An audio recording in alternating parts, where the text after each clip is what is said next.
Tool आहे, त्याचं project पण आपल्याकडे लिहून ठेवलेलं आहे. त्याच्यामुळे एक चांगल्या ट्रेनिंगच्या माध्यमातून एक चांगला बिझनेस आपण या क्वार्टरच्या एंडला चांगल्या पद्धतीने आणू शकतो. तर पुन्हा एकदा कंपनीच्या वतीने मी तुमच्या सर्वांचं आजच्या या बायोफिट मीटिंगमध्ये, सॉरी, ट्रेनिंग मीटिंगमध्ये मी तुमच्या सर्वांचं स्वागत करतो. जसं की प्रशांत सरांनी सांगितलं, आजची जी काही मीटिंग आहे ही पूर्णपणे ट्रेनिंग ओरिएंटेड आहे. करेक्ट ना? याच्यामध्ये आपण फक्त स्पेशल रिटेलर्स आणि जे बायोफिटमध्ये ऍक्टिव्हली काम करतात, अशाच लोकांना आज इन्व्हाइट केलेलं आहे. तर आता बायोफिटमध्ये काम करत असताना बेसिक्स तर तुम्हाला सगळ्यांना क्लिअर आहे. ऑलरेडी तुम्ही नेटसपचे डायरेक्ट सेलर्स आहात, रिटेलर्स आहात. त्याच्यामुळं कंपनीचं इंट्रोडक्शन असेल किंवा बायोफिट ब्रँडचं इंट्रोडक्शन असेल हे तुम्हाला माहितीच आहे. पण हा जो बायोफिट ब्रँड आहे हा पूर्णपणे ऑर्गॅनिक शेतीला प्रोत्साहित करतोच. पण ऑर्गॅनिक शेती करत असताना ती स्वस्तामध्ये कशी होईल, कमीत कमी खर्चामध्ये कशी होईल, याची सुद्धा काळजी या ब्रँडच्या माध्यमातून त्या ठिकाणी घेतली जाते. हा जो ब्रँड हा पूर्णपणे जसं सांगितलं सस्टेनेबल फार्मिंगला प्रमोट करतो आणि आपल्या ब्रँडचं जे काही उद्दिष्ट आहे ते नुसतं शेतीचे उत्पन्न वाढवणे नसून पण शेतीला जो लागणारा खर्च आहे तो पण आजकाल दिवसेंदिवस वाढत चाललेला आहे. नवीन नवीन प्रोडक्ट्स आता मार्केटमध्ये यायला लागलेत, याच्यासाठी आहे त्याच्यासाठी आहे. म्हणजे काय होतंय, फार्मरचा जो काही खर्च आहे तो खर्च वाढत चाललाय. मग आपल्या ब्रँडच्या उद्दिष्टामध्ये काय होतं, तर हा जो खर्च सुद्धा आपल्याला या ठिकाणी कमी करायचा आहे. दुसरी गोष्ट म्हणजे शेतीच्या जोडीला जो जोडधंदा मेजॉरिटी केला जातो तो म्हणजे पशुपालनाचा. तो पशुपालनाची पण एक छान पेटवेट ब्रँड आपण या बायोफिटच्या अंतर्गत आणलेला आहे, जो की जितके बी पाळीव प्राणी आहेत आपल्याकडं, त्यांची निगा राखण्याचं काम, त्यांचं आरोग्य जैविकरित्या सुधारण्याचं काम या पेटवेट नावाच्या ब्रँड अंतर्गत केलं जातं आणि काही मत्स्य शेतीला सुद्धा आपण त्या ठिकाणी प्रोत्साहित करतो. मत्स्य शेती पण महाराष्ट्रामध्ये किंवा भारतामध्ये म्हणा बऱ्याच ठिकाणी आता केली जाते आणि त्याचं सुद्धा उत्पन्न चांगल्या पद्धतीने कसं येईल, त्यातल्या त्यात जैविक प्रोडक्टच्या माध्यमातून कसं येईल याची खबरदारी बायोफिटच्या ब्रँड अंतर्गत घेतलेली आहे. हा जो ब्रँड आहे हा नवा ब्रँड नाहीये. महाराष्ट्राचं असं गाव नसेल जिथं बायोफिट ब्रँड या प्रोडक्टचं माहिती नसेल.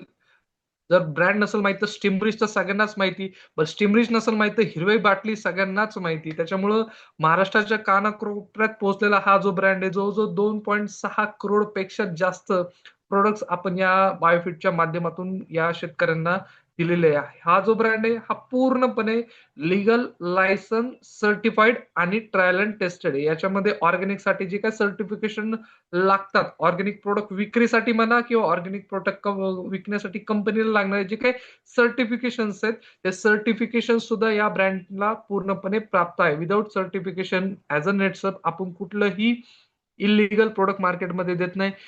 जेवढे पण प्रोडक्ट्स आपण नेटसपच्या माध्यमातून देतो, नॅचरामोल असेल, क्लीन अँड मोअर असेल, हब्स अँड मोअर असेल, रंगदे असेल, जेवढे आपले ब्रँड आहेत ते सगळेच्या सगळे सर्टिफाईड, ट्रायल टेस्टेड आणि कुठल्याही प्रकारचं हार्मफुल केमिकल न वापरता बनवलेला आपले प्रोडक्ट्स आहे. आता याच्यामध्ये बायोफिटमध्ये काम करत असताना बऱ्याच ठिकाणी जे तुम्हाला विचारतात, की तुमचं प्रोडक्ट ऑर्गॅनिक सर्टिफाईड आहे का? याचं प्रूफ काय? तर त्याचं एकमेव प्रूफ आहे ते म्हणजे आपलं इकोसर्ट अप्रूव्ड प्रोडक्ट.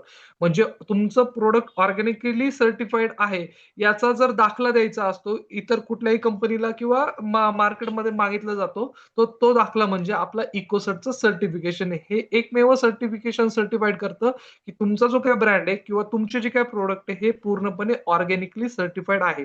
त्याच्यामुळे इतर कुठलंही सर्टिफिकेशन ऑर्गॅनिकला लागत नाही, गरज पडत नाही. फक्त इकोसर्ट जरी असलं तरी तुम्ही त्या मार्केटमध्ये त्यांना सांगू शकता, की आमचं प्रोडक्ट हे इकोसर्ट सर्टिफाईड आहे म्हणजे आमचं प्रोडक्ट 100% ऑर्गॅनिक आहे. ह्याची कॉपी तुम्हाला तुमच्या तुमच्या रिजनल मॅनेजरकडे ऑलरेडी मिळालेली आहे किंवा त्यांच्या थ्रू तुम्ही घेऊ शकता किंवा तुमचे जे काही लीडर्स आहेत, प्रेसिडेंट असतील, चेअरमन्स असतील, यांच्याकडनं तुम्ही तुमची इकोसर्टची कॉपी तुमच्याकडे असणं गरजेचं आहे. ठीक आहे. पुढे जाऊयात. जसं प्रशांत सरांनी सांगितलं, आज रिटेलर्सची मीटिंग आहे किंवा आपल्या डायरेक्ट सेलरची बायोफिट ब्रँडमध्ये काम करणाऱ्या आपल्या लोकांची मीटिंग आहे. पण ती मीटिंग आहे, पण आपण ऍज अ बायोफिटमध्ये काम करतो म्हणजे नेमकं काय काम करतो? आपण कोण आहोत? तर सगळ्यात महत्वाचं बेसिक म्हणजे आपण डायरेक्ट सेलर्स आहोत, रिटेलर्स हे तर आहोतच. पण फार्मरच्या दृष्टिकोनातून किंवा शेतकऱ्याच्या दृष्टिकोनातून आपण जेव्हा त्यांच्या समोर जातो, तर आपण त्यांना इन्फ्लुअन्स करण्यासाठी जातो. म्हणजे काहीतरी एक प्रेरणा देण्याचं काम किंवा काहीतरी एक नवीन गोष्ट आपण त्यांच्याकडे घेऊन जातो आणि त्या नवीन गोष्टीला बघून फार्मरचा इंटरेस्ट त्याच्यामध्ये जातो. म्हणजे काय, आपल्याला आपला जो काही टार्गेट फार्मर आहे, याला इन्फ्लुएन्स करण्याचं काम, प्रवृत्त करण्याचं काम, बायोफिट ब्रँड परचेस करण्याचं काम किंवा ऑर्गॅनिक फार्मिंग प्रमोट करण्याचं काम आपल्या मार्फत त्या ठिकाणी केलं जातं. मग आपला जो काही फार्मर आहे, त्याला आपल्याला इन्फ्लुएन्स जर करायचं असेल, त्याला जर आपल्याला प्रॉडक्ट बद्दल किंवा म्हणा ऑर्गॅनिक फार्मिंग बद्दल जर आपल्याला इन्फ्लुअन्स करायचा असेल, तर तो सहजासहजी इन्फ्लुअन्स होतो. तो फक्त आणि फक्त त्याच्या सॅटिस्फॅक्शननी म्हणजे त्याला आलेले रिझल्ट. तुमचं प्रॉडक्ट किती भारी आहे, तुमचं प्रॉडक्ट किती स्वस्त आहे, तुमचं प्रॉडक्टमध्ये कंटेंट काय आहे, याला त्याच्याशी काही घेणं-देणं नाही. फार्मरला इन्फ्लुअन्स करण्यासाठी एकमेव पर्याय म्हणजे तुमचे आलेले रिझल्ट्स, तुमच्या प्रॉडक्टचा आलेला चांगला रिझल्ट तोच तुमचा फार्मरला एक चांगल्या पद्धतीने इन्फ्लुअन्स करू शकतो. तुमच्या प्रॉडक्टचे कंटेंट नाही, एम-आर-पी नाही, काही घेणं नाही. मी जर फार्मर आहे, मला काय पाहिजे? तुमचं प्रॉडक्ट मी जर वापरलं, माझं उत्पादन वाढलं पाहिजे, माझं उत्पादन खर्च कमी झाला पाहिजे.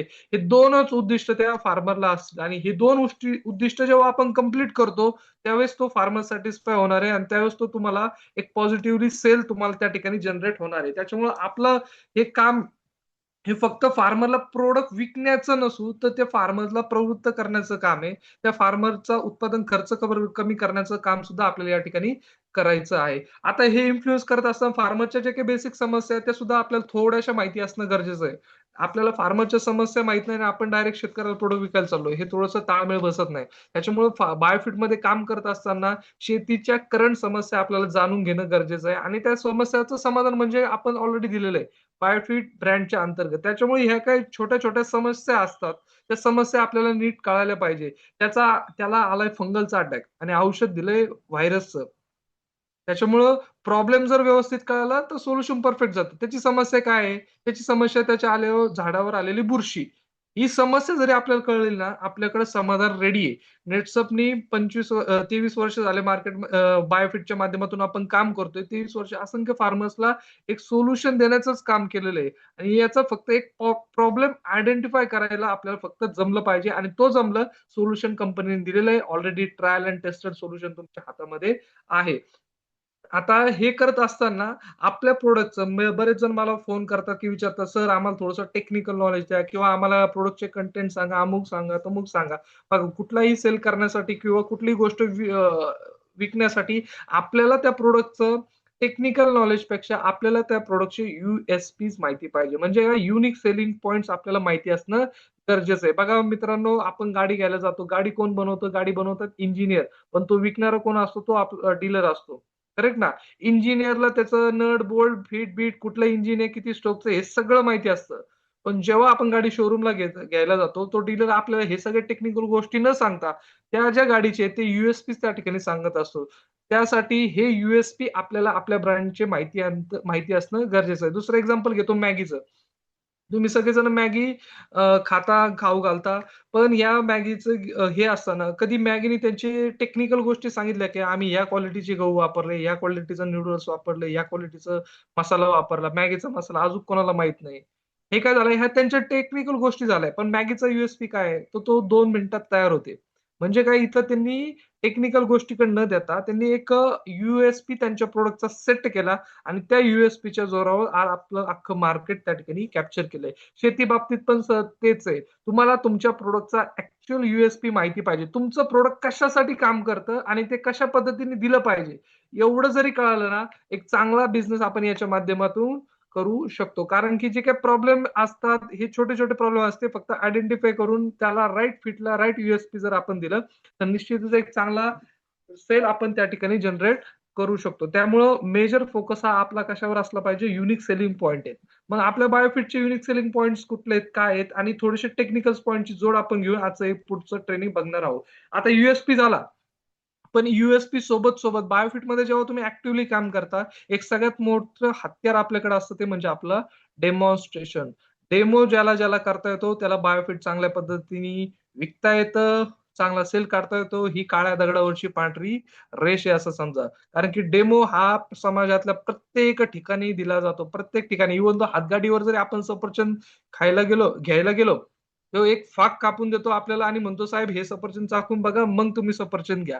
किंवा कुठलाही सेंट घ्यायला गेलो किंवा कुठलीही गोष्ट घ्यायला देतो. सगळ्यात पहिले जिथं टेक्निकल नॉलेज नसतं किंवा जिथं जास्त टेक्नॉलॉजी जोड असती, पण तेवढी आपल्याला माहिती नसेल, तर आपण डेमोच्या माध्यमातून चांगले फार्मर्स त्या ठिकाणी कन्व्हिन्स करू शकतो. त्याच्यामुळे डेमोचा वापर आपल्याला चांगल्या पद्धतीने करता आलाच पाहिजे. बायोफिटमध्ये जर काम करताय, आणखीन बायोफिटमध्ये तुम्हाला मोठं काम करायचंय, त्यामुळे बायोफिटमध्ये डेमो येणं खूप गरजेचं आहे. कारण की डेमोच्या माध्यमातून फार्मरला कळतो रिझल्ट आणि रिझल्टच्या माध्यमातून फार्मरचा होतो सेल. त्याच्यामुळे डेमो हे तुमचं खूप मोठं हत्यार या माध्यमातून तुम्हाला शिकणं गरजेचं आहे.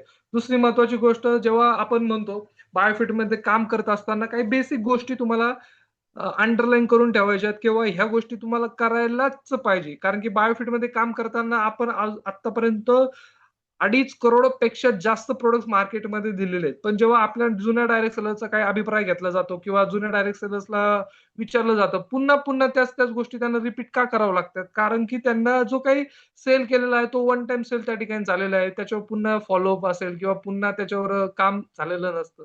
त्यामुळे बायोफिटमध्ये काम करत असताना रिपर्चेस हे बायोफिटमध्ये प्रचंड निघू निघू शकतं. मागच्या वर्षी ज्या फार्मर्सला प्रॉडक्ट्स दिलेत, त्यांना जरी प्रॉडक्ट दिले तरी मागच्या वर्षीचा बिझनेस तुम्ही त्या ठिकाणी मॅच करू शकता. त्याच्यामुळे रिपर्चेस काढणं आपल्याला आलंच पाहिजे. याच्यावर आपल्याला जास्त काम या ठिकाणी करावं लागेल. हे जे रिपर्चेस असेल किंवा तुम्हाला बायोफिटचा बिझनेस आणखीन वाढवायचा असेल, तर सगळ्यात पहिले काय करावं लागेल तुम्हाला एक अंडरलाईन करून घ्या. जेव्हा तुम्ही शेती क्षेत्रात मी आधीच सांगितलं फार्मरला इन्फ्लुअन्स करायचंय त्याला लागतो रिझल्ट. जर तुमच्याकडे रिझल्ट नसतील, तर तुमचा सेल त्या ठिकाणी जनरेट होऊ शकत नाही. त्याच्यामुळे तुमच्या जवळ काय पाहिजे, ज्या व्यक्तीला, ज्या शेतकऱ्यांना इथून मागं तुम्ही प्रॉडक्ट दिलं होतं किंवा आत्ता दिलंय किंवा इथून पुढे प्रॉडक्ट देणार आहात, या सगळ्या फार्मर्सचं रिझल्टचं शूटिंग तुमच्या मोबाईलमध्ये आलं पाहिजे. जरुरी नाही तर प्रत्येक चांगला प्रोफेशनल कॅमेरा लावून तुम्ही त्याचं शूटिंग काढलं पाहिजे. तुमचा एक चांगला मोबाईल आहे, त्या मोबाईलच्या माध्यमातून प्रत्येक फार्मर बायोफिट वापरल्यानंतर रिझल्ट येतो का हो? 100% रिझल्ट येतो. आलेल्या रिझल्टचं प्रत्येक फार्मरचं शूटिंग असणं गरजेचं आहे. त्याच्यामुळं बायोफिटमध्ये काम करताना ही गोष्ट अंडरलाईन करून ठेवा. ज्यांना तुम्ही प्रॉडक्ट द्याल, प्रॉडक्ट दिल्यानंतर 1 महिन्याभरात तुम्ही त्याचा रिझल्ट शूट काढलाच पाहिजे. एक चांगला रिझल्ट तुमच्या मोबाईलमध्ये स्टोअर होतो आणि तो रिझल्ट दाखवून तुम्ही इतरांना त्या ठिकाणी प्रॉडक्ट घेण्यासाठी प्रवृत्त करू शकता. तुमचा बिझनेस त्या ठिकाणी वाढवू शकता. दुसरी गोष्ट काय असते रिझल्टमध्ये फक्त फार्मरचा चेहरा नसून तो जो प्लॉट आहे, ॲक्चुअल रिझल्ट तुम्ही काय काढला बाबा? तो प्लॉट कशा कंडिशनमध्ये होता आणि बायोफिट वापरल्यानंतर तो कशा कंडिशनमध्ये आला? त्या प्लॉटमध्ये आलेल्या फळांची संख्या असेल, त्या प्लॉटमध्ये आलेल्या फुलांची संख्या असेल किंवा जो प्रॉब्लेम होता, तो प्रॉब्लेम कशा पद्धतीने तुम्ही सॉल्व्ह केला, या प्लॉटचा फोटो पण असणं गरजेचं आहे. नुसतं फार्मरचं शेअरिंग तुम्ही जाताय, त्या फार्मरला समोर उभं करताय आणि बोला साहेब, असं करायचं नाही. बोला साहेब तर बोलतीलच, पण ते बोलत असताना त्यांचा जो काही ॲक्चुअल प्लॉट आहे, आलेला रिझल्ट आहे, तो सुद्धा त्याच्यात दिसणं गरजेचं आहे. त्याला लागलेली फळाची संख्या असेल, त्याच्या प्लॉटची हिरवळ असेल किंवा झाडांची फांद्या असतील, ह्या ज्या काही गोष्टी या फार्मरला जास्त त्या ठिकाणी कॅच करतात. त्यामुळे रिझल्ट सोबत त्या फार्मरचा अभिप्राय सोबत त्या प्लॉटचे फोटो सुद्धा आपल्याकडे असणं गरजेचं आहे. तिसरी महत्त्वाची गोष्ट सगळ्यात सोप्पा कुणालाही करता येणारा डेमो म्हणजे आपला बायो 99 चा डेमो. जर कुठलाही फार्मर कन्विन्स होत नसेल किंवा त्याला थोडीशी डिफिकल्टीज येत असेल किंवा रिझल्ट तुमच्याकडे अवेलेबल नसतील, तर त्या ठिकाणी तुम्ही कुठला डेमो दाखवू शकता? हा जो काही बायो 99 चा डेमो आहे, हा बायो 99 चा डेमो आपण त्या ठिकाणी दाखवलाच पाहिजे. ऑलरेडी आपण आता पुढच्या सेशन जेव्हा चालू होईल ॲक्चुअल प्रॉडक्टवर हा डेमो आपण बघणारच आहोत. पण जर तुम्हाला हा डेमो माहीत नसेल, तुमच्या सीनियरला आवर्जून कॉल करा. त्या सीनियरकडनं हा डेमो कसा करायचा, नुसतं डेमो करत असताना कुठल्या गोष्टी बोलायच्या ह्या शिकून घ्या. कारण की हा डेमो अप्रतिम डेमो आहे. या डेमोच्या माध्यमातून मोठे-मोठे सेल काढण्याचं काम आपल्या ठिकाणी लोकं या ठिकाणी करत असतात. त्याच्यामुळे हा डेमो आपल्याला शिकायचा आहे. नंतर आफ्टर एंड बिफोरचे फोटो स्पेशली जेव्हा तुम्ही कुठल्याही रोगाची ट्रीटमेंट करता किंवा कुठल्याही प्रॉब्लेमचं समाधान त्याला सोल्युशन देत असता, तर आफ्टर आणि बिफोरचे फोटोज तुमच्याकडे असणं गरजेचं आहे. की बुरशीचा अटॅक होता, एखाद्या किडीचा अटॅक होता, मी फवारल्यानंतर ती कीड कमी झाली किंवा ती बुरशी कमी झाली किंवा साईज येत नव्हती, मुळं वाढत नव्हती. हे जे काही प्रॉब्लेम्स असतात, या प्रॉब्लेम्सवर जेव्हा तुम्ही सोल्युशन देतात आणि आलेल्या रिझल्टचं एक इकडं आफ्टरचं म्हणजे वापरण्यापूर्वी आणि वापरल्यानंतर आफ्टर अँड बिफोरचं जर तुम्ही कॉलेज केलं तर ते चांगल्या पद्धतीने तुम्ही फेसबुकच्या माध्यमातून किंवा व्हॉट्सअपच्या माध्यमातून किंवा जो फार्मर तुमच्याशी कनेक्ट नाहीये इतर फार्मर्सला आकर्षित करण्यासाठी तुम्ही आफ्टर अँड बिफोरचे फोटोज त्या ठिकाणी कॉलेज करू शकता. या 4 गोष्टी अत्यंत महत्त्वाच्या आपल्याला करणं गरजेचं आहे आणि त्यासोबत प्लॉट व्हिजिट आफ्टर सेल्स म्हणजे तो सेल झाल्यानंतर रिझल्ट आल्यानंतर किंवा रिझल्ट येण्यासाठी आपल्याला पुन्हा पुन्हा त्या प्लॉटला व्हिजिट करावे लागते. या व्हिजिट करणं पण तेवढं गरजेचं आहे. बघा शेतकऱ्यांना मार्केटमध्ये प्रचंड प्रोडक्ट विकणार आहेत, पण शेतकऱ्यांना लागतो सर्व्हिस देणारा माणूस. त्याला जो एक समाधान मिळतं तुमच्याकडनं, की हे साहेब आमच्या प्लॉटवर येतात आणि प्लॉटवर येऊन प्लॉट बघून आम्हाला ट्रीटमेंट देतात किंवा प्लॉट बघून आम्हाला प्रोडक्ट देतात. हे जे समाधान असतं ना हे फार्मरसाठी खूप महत्वाचं असतं. तर त्याला प्रोडक्ट काय कृषी सेवा केंद्रात मिळतील, त्याला प्रोडक्ट ऑनलाईनच्या माध्यमातून मिळतील. पण जेव्हा एखादा माणूस त्याच्या प्लॉटवर जाऊन त्याची प्लॉटची कंडिशन बघून त्याला प्रोडक्ट सांगतो, तर त्याला ते खूप भारी वाटतं. त्याला खूप एक म्हणतात ना सायकॉलॉजिकल दृष्ट्या किंवा मानसिक दृष्ट्या एक खूप चांगलं समाधान त्या ठिकाणी मिळतंय. तर हे समाधान देण्याचं काम आपल्याला या ठिकाणी करायचं. त्यामुळे ह्या ज्या काही 5 गोष्टी मी सांगितल्यात, या आवर्जून तुम्हाला करायच्याच आहे. याला ऑप्शन नाही. या जर 5 गोष्टी तुम्ही कराल तर निश्चितच चांगला असेल. फक्त नुसतं या सीझन पुरता नाही, तर पुढचे येणारे सीझन सुद्धा तुम्ही रिपर्चेस चांगल्या पद्धतीने काढू शकता. जे फार्मर तुमच्याशी कनेक्ट नाही, ते फार्मर्सला तुम्हाला अट्रॅक्ट करू शकता. सोशल मीडियाचा वापर करून आलेला रिझल्ट तुम्ही इतर भागामध्ये म्हणजे नवीन पॉकेट लावण्यासाठी मला मिरचीचा रिझल्ट आलाय नुसता नगरमध्ये. तो नगरमध्ये तुम्ही शूट काढलं आणि all India, all Maharashtra viral केलं. कदाचित तुम्हाला कस्टमर तिकडे औरंगाबादला भेटू शकतो. कुठं पालघरला भेटू शकतो. तर अशा वेगवेगळ्या ठिकाणी नवीन पॉकेट लावण्यासाठी सुद्धा सोशल मीडियाचा वापर आणि या सोशल मीडियासाठी तुम्ही बायोफिटचा वापर चांगल्या पद्धतीने करू शकता. त्यामुळे ह्या ज्या काही 5 गोष्टी आहे फार्मरचं रिझल्ट शूटिंग, प्लॉटचे फोटो, बायो 99 चा डेमो, आफ्टर अँड बिफोरचे फोटो आणि लास्टला येतो प्लॉट व्हिजिट या आपल्याला करणं अनिवार्य आहे. ह्या गोष्टी आपल्याला करायचं आहे आणि नंतर जेव्हा जेव्हा आपले मोठे मेळावे होतात, जेव्हा जेव्हा आपले काही प्रोग्राम्स होतात, त्या प्रोग्राममध्ये आलेल्या शेतकऱ्यांचा सन्मान करणं सुद्धा आपल्याला तेवढंच गरजेची गोष्ट आहे. बघा, रिझल्ट आला, त्याला सन्मानित केलं, तो सन्मानित होऊन मोटिव्हेट झाला, तो तुम्हाला 4 फार्मर एक्स्ट्रा देऊन जाईल किंवा तो आणखीन मोटिव्हेट होईल तुमच्याकडे ॲज अ रिटेलर म्हणून सुद्धा काम करायला भविष्यात सुरुवात करू शकतो. त्याच्यामुळे ही जी काही छोटीशी गोष्ट आहे फार्मरची फेलिस्ट्रेशनची काय लागतंय, एक ₹10-20 नारळ लागतो, एक गुलाबाचं फुल असतंय. एवढं जरी दिलं त्या शेतकऱ्याला, त्याच्यासाठी ती खूप मोठी गोष्ट त्या ठिकाणी ठरू शकते. त्याच्यामुळे जिथं-जिथं तुमचे एक ग्रुप मीटिंग होतात, एकटा घरी जाऊन त्याचा सत्कार केला तर त्याच्यात काही अर्थ नाही. त्याचा सत्कार कुठं झाला पाहिजे? चार चौघात झाला पाहिजे, मोठ्या ठिकाणी झाला पाहिजे किंवा जेव्हा त्याचा सत्कार करायचा तिने त्याचे 25 एक लोकं त्या ठिकाणी बोलवले पाहिजे आणि तिथं तुमची आणखीन एक ग्रुप मीटिंग व्हायला पाहिजे. त्याच्यामुळे फार्मरचा जो काही सत्कार आहे, आलेल्या रिझल्टचा सत्कार करणं सुद्धा आपल्याला तेवढंच गरजेचं आहे. एका छोट्याशा गोष्टीने तुमचा फार्मर खूप चांगला मोटिव्हेट होऊ शकतो. जास्त आणखीन 4-5 त्याच्या ओळखीचे फार्मर तुम्हाला देऊ शकतो आणि भविष्यात जाऊन तो तुमचा रिटेलर सुद्धा म्हणून काम करू शकतो. त्यामुळे ह्या ज्या काही 5-6 गोष्टी सांगितल्या ह्या बायोफिटमध्ये आपल्याला करणं गरजेचं आहे. पुढची गोष्ट जसं की आपण म्हणलो, आपण आता थोडंसं बघितलं, तर इकडे जात असताना डायरेक्ट आता थोडंसं प्रॉडक्ट बद्दल बोलू. पण प्रॉडक्टवर जायच्या आधी मला सांगा, एका शेतकरी काम करतोय, शेतामध्ये राबतोय. त्याचं स्वप्न काय? त्याचं एकच स्वप्न आहे त्याचा रिझल्ट, त्याचं उत्पन्न. तुमचं प्रॉडक्ट वापरलं, तर मला उत्पन्न किती येणार एवढं सांगा. म्हणजे काय त्याचा रिझल्ट त्याला वापरलेल्या प्रॉडक्टचा रिझल्ट आणि त्याचं येणारं उत्पादन याच्यात त्याला सगळ्यात जास्त समाधान आहे. हेच त्याचं स्वप्न असतं, की माझा ऊस 80% गेला, 80 टन गेला पाहिजे, 100 टनापर्यंत माझा ऊस गेला पाहिजे किंवा माझे डाळिंब एवढ्या-एवढ्या लाख रुपयाचे माझे डाळिंब झाले पाहिजे, एवढ्या-एवढ्या लाख रुपयाचं माझी भाजी झाली पाहिजे. त्याच्यामुळे प्रत्येक फार्मरचं एक स्वप्न काय आहे, की माझं उत्पन्न हे जास्तच निघलं पाहिजे. हे प्रत्येक फार्मरचं स्वप्न आहे. पण हे स्वप्न साकार करण्यासाठी त्याला जे काही करायचं तो ते करतो. म्हणजे शेती कदाचित आपण बायोफिटमध्ये काम करायला आत्ता सुरुवात केली मागच्या 10, 15, 20 वर्षापासून. पण शेतकरी हा शेती किती वर्षापासून करतोय? पिढ्यानपिढ्या तो शेती करत आलेला आहे. त्याच्यामुळे शेतात काय करावं लागतं हे शेतकऱ्याला सांगायला जाऊ त्या भानगडीत पडू नका.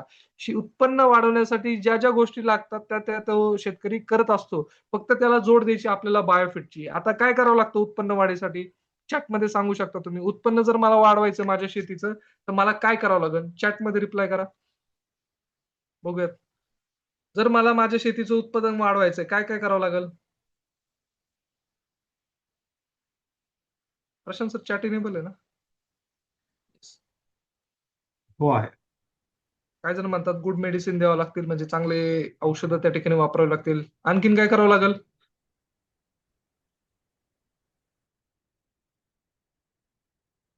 बायोफिट वापरावं 100% बायोफिट तर वापरावंच लागणार. मातीचा पोत सुधारावा लागेल, करेक्ट कमी खर्च करावा लागेल, चांगलं खत-पाणी द्यावं लागेल, नंतर मार्गदर्शन, कन्सल्टिंग त्याला लागणार आहे, खत व्यवस्थापन लागणार आहे, माती परीक्षण लागणार आहे. Perfect, perfect, perfect. बायो 99 केलं पाहिजे, नंतर माती परीक्षण केलं पाहिजे, माती परीक्षण केलं पाहिजे. करेक्ट आहे. नंतर 4-5 स्प्रे घेतले पाहिजे. काय खर्च कमी झाला पाहिजे, योग्य फवारणीचा वापर. Perfect, perfect, perfect. म्हणजे काय ऍक्च्युली उत्पन्न वाढीसाठी काय करायचं हे सगळ्यांनाच माहिती आहे. करेक्ट ना? खतं घालावं लागतात, पाणी द्यावं लागतं, मातीचा पोत सुधारावा लागतो, या सगळ्या गोष्टी. चांगली व्हरायटी वापरावी लागते. आजकाल तर शेतकऱ्याला ते खूप फॅड झालंय, की ह्या कंपनीची व्हरायटी वापरली तर माझं उत्पन्न चांगलं येईल. हे एक मोठं फॅड आहे. बघा शेतकरी मित्रांनो, कुठलंही पीक घ्या तुम्ही. कांद्यापासून ऊसापर्यंत, तिकडं कोथिंबिरीपासून तिकडं डाळिंबापर्यंत कुठलंही पीक घ्या. कुठल्याही पिकाचं जर उत्पन्न वाढवायचंय, तर एक 5 सूत्र त्या ठिकाणी असतात. सगळ्यात पहिले म्हणजे मातीचं फर्टिलिटी त्या ठिकाणी सुधारली पाहिजे. नंतर लागवडीची पद्धत. या पद्धतीकडं फारसं सीरियस बघितलं जात नाही, पण ही पद्धत सुद्धा तेवढी महत्त्वाची आहे. तुमचा ऊस कोणता आहे? खोडवा आहे का अडचाळी? त्याच्यावर सुद्धा तुमचं ऊसाचं उत्पन्न डिपेंड असतं किंवा तुम्ही कुठला बहार धरता. मृग बहार धरता, आंबे बहार धरता किंवा हस्तबहार धरता. ते सुद्धा प्लांटेशन मेथडमध्येच येतं. त्याचं टाईम ॲडजस्टमेंट त्या ठिकाणी येतं. नंतर खत व्यवस्थापन जसं तुम्ही सांगितलं, जर मला चांगलं उत्पादन घ्यायचंय, तर मला जास्त खतं वापरावी लागतील, असा फार्मरचा एक गोड गैरसमज या ठिकाणी झालेला आहे. पण ते करणं गरजेचं आहे का? काळाची ती आता गरज झालेली. नंतर पाणी व्यवस्थापन त्या ठिकाणी करावं लागतं का? 100% पाणी व्यवस्थापन करावं लागतं. नंतर औषध फवारणी त्या ठिकाणी करावं लागते. ह्या 5 गोष्टी त्या ठिकाणी कराव्या लागतात. ह्या बेसिक गोष्टी प्रत्येक पिकात घ्या. ह्या 5 गोष्टी तुम्हाला करणं गरजेचंच आहे. पण ह्या 5 गोष्टी करत असताना मेजर जर बघितलं, आजकाल शेतकऱ्यांचा फोकस कुठला आहे? तर चांगली व्हरायटी लावली तर माझं उत्पन्न चांगलं. या कंपनीची व्हरायटी लावली तर या कंपनीला जास्त शेंगा लागतात, जास्त फळं येतात. असा हा मिसकन्सेप्ट झालाय. दुसरा मिसकन्सेप्ट काय आहे? मी माझ्या शेतात जास्त घातलं खतं, तर माझं उत्पन्न जास्त निघेल. म्हणजे जेवढं जास्त मी खर्च करेल, तेवढं जास्त माझं उत्पन्न येईल. असा हा जो शेतकऱ्यांचा गैरसमज झालाय. नंतर काय पाणी व्यवस्थापन व्यवस्थित करत नाही. कुठल्याही फवारणीचा जेव्हा त्यांचा हे येतो, नुसतं त्या कृषी सेवा केंद्राने सांगितलंय किंवा कन्सल्टंटनी सांगितलंय म्हणून फवारायचं किंवा हे फवारलंच पाहिजे किंवा एखाद्याचा प्लॉट चांगला आलेला असतो. त्या प्लॉटवाल्याला जाऊन विचारतात, की "बाबा तुम्ही काय-काय वापरलं?" त्यांनी एक्स-वाय-झेड कंडिशन वापरलेल्या असतात, त्याच तुम्ही कॉपी करता आणि इकडे वापरता. म्हणजे काय तुम्ही त्याला ॲज इट इज कॉपी करता. पण शेतीत जर बघितलं तुमच्याच प्लॉटमध्ये 2 जर मातीचे नमुने घेतले, तर तुमच्या मातीचा नमुने वेगवेगळे येतात. म्हणजे काय त्या प्लॉटची कंडिशन वेगळी असते, त्याचा टायमिंग वेगळा असतो, त्याचं व्यवस्थापन वेगळं असतं, पाणी म्हणजे वेळापत्रक वेगळं असतं. तुम्ही नुसतं काय म्हणता, "आम्हाला शेड्यूल द्या." शेड्यूल हे प्लॉटनुसार असायला पाहिजे. शेड्यूल हे त्या प्लॉटची गरज काय, ती गरज ओळखून असायला पाहिजे. नुसतं कॉमन शेड्यूल दिलं नाही, एकच शेड्यूल सगळ्या प्लॉटला असं लागू होतं का? नाही. तुम्ही नॉर्मल माती परीक्षण करता. तुम्ही जर तुमच्याच 2 एकरचा प्लॉट असेल, 1 एकराचा नमुना घ्या, दुसऱ्या एकराचा नमुना घ्या, दोन्ही चेक करा. तफावत तुम्हाला आढळून येईल. म्हणजे मला या ठिकाणी काय सांगायचंय, तुमची प्लॉट टू प्लॉट, तुमची क्रॉप टू क्रॉप कंडिशन्स ह्या वेगळ्या असतात आणि त्या कंडिशन्सनुसार तुम्हाला वापरण्याचे प्रॉडक्ट्स हे त्या ठिकाणी वेगळे असतात. पण काही कॉमन लॉजिक वापरून आपण एक चांगल्या पद्धतीचं त्या ठिकाणी त्याला ट्रीटमेंट अशा ठिकाणी देऊ शकतो. आता हे जे 5 सूत्र त्या ठिकाणी सांगितलेले आहे, या 5 सूत्रापैकी सगळ्यात महत्त्वाचं सूत्र आहे वरचे 2. म्हणजे काय? जर तुम्हाला उत्पन्न वाढवायचं आहे, तर तुम्हाला सगळ्यात जास्त काम तुमच्या मातीवर आणि तुमच्या प्लांटेशन मेथडवर करावं लागेल आणि हे जे काही आपण जास्त वेळ घालतो खतासाठी, पाणी नियोजनासाठी किंवा औषध फवारणीसाठी, याला फक्त 20% तुमचा जे काही एफर्ट्स आहेत, तुमचे जे काही परिश्रम्स आहेत, ते किती टक्के घ्यायचे आहेत? 20%. बाकी शेतीमध्ये उत्पन्न वाढीचे 80% परिश्रम कशावर घ्यायचे तुम्हाला? त्या ठिकाणी तुम्हाला घ्यायचे तुमच्या मातीचा पोत सुधारण्यामध्ये किंवा तुमच्या प्लांटेशन मेथडमध्ये. हे आता होतंय उलटं. शेतकऱ्याचा किंवा विकणाऱ्याचा पण मेजर फोकस कशावर आहे? जास्त खतं घाला, वेळेला पाणी द्या, पाण्याचं व्यवस्थित नियोजन करा. बरोबर ना? एवढ्या वेळेस पाणी द्या. नंतर येतं ही फवारणी व्हायला पाहिजे, हे औषध फवारलं पाहिजे, या वेळी फवारलं पाहिजे. म्हणजे होतं उलटं. शेतकऱ्याचा मेजर वेळ जातोय फर्टिलायझर ॲप्लिकेशनमध्ये, पाणी व्यवस्थापनमध्ये आणि प्लांट प्रोटेक्शनमध्ये. तिथं फक्त 20% वेळ गेला पाहिजे. त्याचा मेजर जो कार्य आहे किंवा मेजर जे परिश्रम तो घेणार आहे, ते परिश्रम कशावर असले पाहिजे? सॉइल फर्टिलिटीवर. कारण की बघा जोपर्यंत त्या जमिनीला खायला भेटत नाही, तोपर्यंत त्या पिकाला सुद्धा खायला मिळणार नाही. पिकाला जेवढं खायला भेटेल, तेवढं त्याचं उत्पन्न वाढणार आहे. हे डायरेक्टली प्रोपोर्शनल आहे. तुमच्या पिकाला जर खायलाच काही नसेल, तर तुमचं उत्पन्न निघणार नाही. तुम्ही वरतून कितीही खतं घाला, तुम्ही वरतून कितीही चांगलं पाणी द्या, तुम्ही वरतून कितीही फवारण्या घ्या. पण तुमच्या जमिनीत जर अन्नद्रव्य नसतील, तुमच्या जमिनीत जर व्यवस्थित तुमच्या जमिनीचा पोत जर व्यवस्थित मेंटेन केलेला नसेल, तुम्ही वरतून कितीही टाकलं, तरी ते पिकाला उपलब्ध होत नाही. पिकाला सगळ्यात जास्त खायला लागतं ते मातीतून आणि मातीवर जेवढं तुम्ही त्याचा फोकस कराल, तेवढं जास्त उत्पन्न त्या शेतकऱ्याचं आपण त्या ठिकाणी काढून देऊ शकतो. आता हे जे सॉइल फर्टिलिटी हे महत्वाचं का बरं? दरवेळेस आपण सांगतो मातीचा पोत सुधारला पाहिजे. नेमकं काय केलं पाहिजे? तर पोत सुधारण्याचं एकमेव उद्दिष्ट आहे तुमचं त्या पोत सुधारण्यासाठी काय करावं लागतं? हे जरी शेतकऱ्यांना विचारलं, मातीचा पोत सुधारायचा हे सगळ्यांना माहिती आहे. म्हणजे उन्हाळ्यात एक 2-4 2 नांगरण्या झाल्या पाहिजे. नंतर तुमच्या मातीची वेळोवेळी तपासणी झाली पाहिजे. तुम्ही सेंद्रिय खतांचा वापर केला पाहिजे.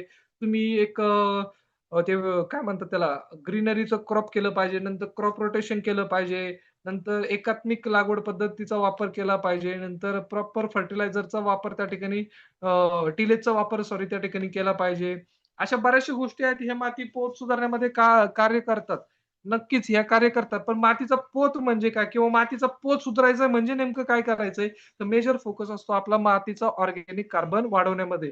जेवढं तुमच्या मातीचा ऑर्गॅनिक कार्बन चांगला, तेवढा तुमच्या मातीचा पोत चांगला. हे डायरेक्टली प्रोपोर्शनेट आहे. तुम्ही कुठल्याही वैज्ञानिकाला किंवा तुमच्या जवळच्या कृषी विद्यापीठाला विचारलं मातीचा पोत सुधारायचं म्हणजे नेमकं काय करायचंय? तर तुमच्या मातीतला काय वाढवायला पाहिजे? ऑर्गॅनिक कार्बन वाढवायला पाहिजे. सेंद्रिय कर्ब ज्याला आपण म्हणतो. सेंद्रिय कर्ब जितका चांगला, तितकंच तुमच्या मातीचं आरोग्य चांगलं असं या ठिकाणी म्हटलं जातं. त्याच्यामुळे मातीचा पोत सुधारायचं नेमकं काय करायचं? तर आपल्याला मातीचा ऑर्गॅनिक कार्बन त्या ठिकाणी वाढवायचा. जेवढा जास्त मातीमध्ये ऑर्गॅनिक कार्बन राहील, तेवढं चांगलं अन्नद्रव्य व्यवस्थापन आपलं त्या ठिकाणी होणार जाईल. आता आपण म्हणतो हे ऑर्गॅनिक कार्बन वाढलं पाहिजे, वाढलं पाहिजे, वाढलं पाहिजे. पण ते कशासाठी? मातीमध्ये असं काय आहे ज्याची गरज ऑर्गॅनिक कार्बन आहे किंवा ऑर्गॅनिक कार्बन वाढल्यामुळं आपलं उत्पन्न चांगलं येतं किंवा आपला जमिनीचा पोत सुधारतो. म्हणजे नेमकं काय होतं? तर मातीमध्ये असणारे जे काही बॅक्टेरियाज आहे, या बॅक्टेरिया जे काही कार्य करतात, ते बॅक्टेरियाना खाण्यासाठी काय लागतंय? ऑर्गॅनिक कार्बन लागतंय. जेवढं ऑर्गॅनिक कार्बन चांगलं म्हणजे तुमचे जे काही बॅक्टेरियाज वापरता तुम्ही शेतीमध्ये किंवा ऑलरेडी तुमच्या शेतीमध्ये जे बॅक्टेरियाज आहेत, या बॅक्टेरियांची वाढ होण्यासाठी, या बॅक्टेरियांचं कार्य सुपर होण्यासाठी तुम्हाला त्या बॅक्टेरियाला खाद्य देणं गरजेचं आहे आणि बॅक्टेरियांचं खाद्य म्हणजे काय तर तुमचा सेंद्रिय कर्ब. जेवढा जास्त सेंद्रिय कर्ब असेल, तेवढं जास्त बॅक्टेरियांना खाद्य मिळेल आणि जेवढं जास्त खाद्य मिळेल, ते बॅक्टेरिया तेवढ्या प्रमाणात काम त्यांचं करणार आहेत. आता हे जे बॅक्टेरिया आहेत, या बॅक्टेरियाचं उदाहरण मी नेहमी देत असतो. याचं वेगवेगळं कार्य प्रत्येक बॅक्टेरियाचं. काही बॅक्टेरिया तुमच्या मातीमध्ये हार्मोन्स प्रोडक्शनचं काम करतात. काही तुमचे मुळी सुधारवण्याचं काम करतात. काही बॅक्टेरिया तुमचे न्यूट्रिशन अपटेकचं काही काम करतात. काही बॅक्टेरिया तुमची जी काही मातीमध्ये येणारी बुरशी आहे, त्या बुरशीला प्रतिकार करण्याचं त्या ठिकाणी या बॅक्टेरियाच्या माध्यमातून कार्य केलं जातं. पण हे जे काही बॅक्टेरिया आहेत, हे बॅक्टेरिया का का गरजेचे आहेत? बघा बॅक्टेरिया गरजेचे आहेत तुमच्या नैसर्गिक जैविक शेतीसाठी अत्यंत महत्त्वाचे आहेत. कारण की जर त्या जमिनीत बॅक्टेरिया नसेल, तर तुमचं जे काही अन्नद्रव्य व्यवस्थापन जे तुम्ही सेंद्रिय पद्धतीने करायला जाता, ते सेंद्रिय पद्धतीने होऊ शकत नाही. कारण की बॅक्टेरिया हा एकमेव घटक आहे, जे नैसर्गिकरित्या तुमचे जे काही नत्र, स्फुरद, पालाश असेल, झिंक असेल किंवा मायक्रो न्यूट्रिएंट आहे, नैसर्गिकरित्या असलेले न्यूट्रिएंट्स पोहोचवण्याचं काम कोण करतंय? तर हे बॅक्टेरिया त्या ठिकाणी करतात. बघा जुन्या आपल्या व्हिडिओजमध्ये किंवा जुन्या ट्रेनिंग्समध्ये तुम्ही ऐकलं असेल, पाऊस पडला सगळीकडे हिरवंगार दिसतंय. पाऊस आला सगळीकडे हिरवळ, चांगली जंगलात हिरवळ दिसती. तुमच्या बांधाच्या कडेने हिरवळ दिसती. पण ॲक्चुअल प्लॉटमध्ये हिरवंगार दिसत नाही. का हो? कारण की ॲक्चुअल प्लॉटमध्ये तुम्ही केमिकलचा वापर करून काय केलंय ते बॅक्टेरिया संपवलेत. बरोबर ना? जंगलात निसर्गाने ऑलरेडी ते बॅक्टेरिया दिलेले आहेत. तुमच्या शेतीच्या बांधावर ते बॅक्टेरिया ऑलरेडी प्रेझेंट आहेत. तिथं बांधावर कोणी खतं टाकलेत का आजवर? बांधावर खतं नाही टाकले. त्याच्यामुळे तिथं बॅक्टेरिया प्रेझेंट आहे. जंगलात कोणी जाऊन युरिया वापरलाय का? जंगलात डी वापरलाय का नाही? तिथं बॅक्टेरिया प्रेझेंट आहे. म्हणजे जिथं-जिथं बॅक्टेरिया प्रेझेंट आहे, पाऊस पडल्यानंतर ते बॅक्टेरिया ॲक्टिव्ह होतात आणि ॲक्टिव्ह झाल्यानंतर नैसर्गिकरित्या अन्नद्रव्य व्यवस्थापनाचं काम हे बॅक्टेरिया त्या ठिकाणी करत असतात. त्याच्यामुळे पाऊस पडला, सगळीकडे हिरवंगार दिसतं. पण ज्या प्लॉटमध्ये तुम्ही खतं घालताय, ज्या प्लॉटमध्ये केमिकलचा तुम्ही खूप जास्त प्रमाणात वापर केलाय किंवा ज्या प्लॉटमध्ये बॅक्टेरिया नाही, सेंद्रिय कर्ब नाही, अशा प्लॉटमध्ये तुम्हाला पिवळेपणा आलेला दिसतो. त्याच्यामुळे त्या प्लॉटमध्ये उत्पन्न हे कमी निघतं. त्या प्लॉटमध्ये शेती करण्यासाठी तुम्हाला ते टफ जातं. त्याच्यामुळे हे बॅक्टेरिया सेंद्रिय शेतीसाठी किंवा तुमचे उत्पन्न वाढीसाठी गरजेचे आहेत. बरं हे जे बॅक्टेरिया आहेत, हे फक्त नैसर्गिक नत्रस्फुरदवर, पालाशकांवर काम करत नाही. हे बॅक्टेरिया तुम्ही जे केमिकल खतं टाकतात, त्या केमिकल खतांचं विघटन करण्याचं काम सुद्धा हे बॅक्टेरिया करत असतात. नुसते बॅक्टेरिया सेंद्रिय आहेत का? आहेत. हे बॅक्टेरिया सेंद्रिय खतामध्ये येतात. हे बॅक्टेरिया सेंद्रिय शेतीला फायदेशीर आहेत का? आहेत. पण जे केमिकल तुम्ही त्या तुमच्या शेतीमध्ये टाकता, त्या केमिकलचं विघटन करण्याचं काम हेच बॅक्टेरिया करतात. तुमच्या पिकाला नैसर्गिक अन्नद्रव्य पुरवण्याचं काम सुद्धा हेच बॅक्टेरिया त्या ठिकाणी करत असतात. त्याच्यामुळं हे बॅक्टेरिया तुमच्या शेतीसाठी खूप गरजेचे आहे आणि बॅक्टेरिया वाढवण्यासाठी ऑर्गॅनिक कार्बन गरजेचं आहे. म्हणून त्या ठिकाणी म्हणलं जातं, की तुमचा ऑर्गॅनिक कार्बन वाढवा, तुमचा सेंद्रिय कर्ब वाढवा. कारण की सगळं काम करून करणं या ठिकाणी बॅक्टेरिया त्या ठिकाणी करत आहेत. त्याच्यामुळे जसं नैसर्गिकरित्या आपण बघतो, निसर्गाने आपल्याला जवळ-जवळ 78% नत्र त्या ठिकाणी ऑलरेडी दिलेलं आहे. बरोबर ना? 78% नत्र आपल्याला दिलेलं आहे निसर्गाने. पण आपल्याला लागतो 46% वाला, तो पण केमिकलवाला. त्याने काय होणार आहे, केमिकलचे दुष्परिणाम मी सांगायची तुम्हाला गरज नाही. तुम्हाला ते तोंडपाठ आहेत किंवा ऑलरेडी तुम्ही त्याच्यामध्ये काम करताय. तुम्हाला ते केमिकलचे दुष्परिणाम माहिती आहेत. पण निसर्गाने आपल्याला 78% हा प्युअर नायट्रोजन त्या ठिकाणी दिलेला आहे. हा जो नायट्रोजन जर आपण वापरला, तर निश्चितच आपण एक चांगलं शेतीला नैसर्गिक नत्रस्फुरत पाला जे काही असेल ते त्या ठिकाणी प्रोव्हाईड करण्याचं काम त्या ठिकाणी करू शकतो. आता हा जो नायट्रोजन आहे, हा नायट्रोजन जो पिकाला लागणाऱ्या अवस्थेत अवेलेबल नसतो. पिकाला लागणारा जो नायट्रेट फॉर्ममध्ये आहे, तो अवेलेबल नसतो. नायट्रोजन हा डायनायट्रोजन फॉर्ममध्ये असतो. 78% तो प्रेझेंट आहे. पण पिकाला लागतो नायट्रेट फॉर्ममध्ये. म्हणजे काय? जसं मी नेहमीचं एक्झाम्पल घेतो असतो, आपण गहू खातो का? नाही खात. आपण काय करतो? गव्हाची चपाती बनवतो आणि चपाती खातो. पण चपाती हे कशाचं रूप आहे? गव्हाचंच रूप आहे. तसंच एक्झाम्पल घ्या. गहू म्हणजे डायनायट्रोजन, चपाती म्हणजे आपलं नायट्रेट. म्हणजे काय? गव्हाचं रूपांतर आपण पिठात केलं, पिठाचं रूपांतर आपण चपातीत केलं, आणि चपाती आपण त्या ठिकाणी खातो. आपण डायरेक्ट गहू खाल्लं तर काय होईल? आपला कार्यक्रम गडबडेल. बरोबर ना? तशाच पद्धतीने पिकाचं आहे. पिकाला डायरेक्ट गहू नाही लागत. पिकाला लागती चपाती. म्हणजे पिकाला डायनायट्रोजनची गरज नाही. पिकाला गरज कशाची आहे? नायट्रेटची. आता ही जी काही प्रोसेस आहे, आपण माणूस आहे. आपण आपल्या बाबतीत आपल्या हाताने करू शकतो. पण पिकांना हात आहेत का? नाही. मग ही जी काही नैसर्गिकरित्या जी प्रोसेस आहे, डायनायट्रोजनचं रूपांतर नायट्रेटमध्ये करण्याचं काम कोण करतात? तर हे बॅक्टेरियाज करतात. कोण करतं? हे बॅक्टेरिया करतात. म्हणजे नैसर्गिकरित्या अवेलेबल असणारा नत्र, नैसर्गिकरित्या अवेलेबल असणारा स्फुरद असेल, पालाश असेल, झिंक असेल किंवा अदर मायक्रो न्यूट्रिएंट्स असतील. हे नैसर्गिकरित्या अवेलेबल असणाऱ्यांचं रूपांतर पिकाला लागणाऱ्या अवस्थांमध्ये करण्याचं काम या ठिकाणी हे बॅक्टेरिया त्या ठिकाणी करत असतात. म्हणून म्हणलं जातं ऑर्गॅनिक कार्बन वापरा, बॅक्टेरियाचा वापर करा, सेंद्रिय कार्बन त्या ठिकाणी वाढलं पाहिजे. या ठिकाणी अशा पद्धतीने ही प्रोसेस असते आणि या प्रोसेससाठी बॅक्टेरिया गरजेचा आहे. दुसरी कुठलीही टेक्नॉलॉजी नाही, जी की तुमचं नैसर्गिकरित्या कुठलंही मशीन अजून बनवलेलं नाही, कुठलंही यंत्र बनवलेलं नाही किंवा कुठलंही केमिकल बनवलेलं नाही, जे तुमच्या डायनायट्रोजनचं रूपांतर तुमच्या नायट्रेट फॉर्ममध्ये करून देईल. हे कोण करतंय? फक्त आणि फक्त बॅक्टेरियाज या ठिकाणी करू शकतात. म्हणून नेटसप कंपनीने 2003 सालापासून जेव्हा ऑर्गॅनिकमध्ये काम करत आहेत, तेव्हापासूनच आपण विचार केला, की शेतकऱ्यांना प्युअर सेंद्रिय शेतीकडे जर न्यायचं असेल, तर शेतकऱ्याला फक्त स्टिमरीज फवारून जमणार नाही. तर त्यासोबत काही आपल्याला ऑर्गॅनिक शेतीचे जे काही मूलभूत प्रॉडक्ट आहेत, ते प्रॉडक्ट्स त्या ठिकाणी द्यावं लागेल. त्याची सुरुवात आपण केली आपल्या एन-पी-के आणि झिंकच्या माध्यमातून. हे जे काही आता एन-पी-के असं मी सांगितलंय, हे बॅक्टेरियाच आहे. आपलं बायोफिट एन झालं, बायोफिट पी झालं, बायोफिट के झालं, बायोफिट झेड-एन झालं. झेड-एन काही नवीन प्रॉडक्ट नाहीये. त्याचं जे काही कार्य आहे हे सेम आहे.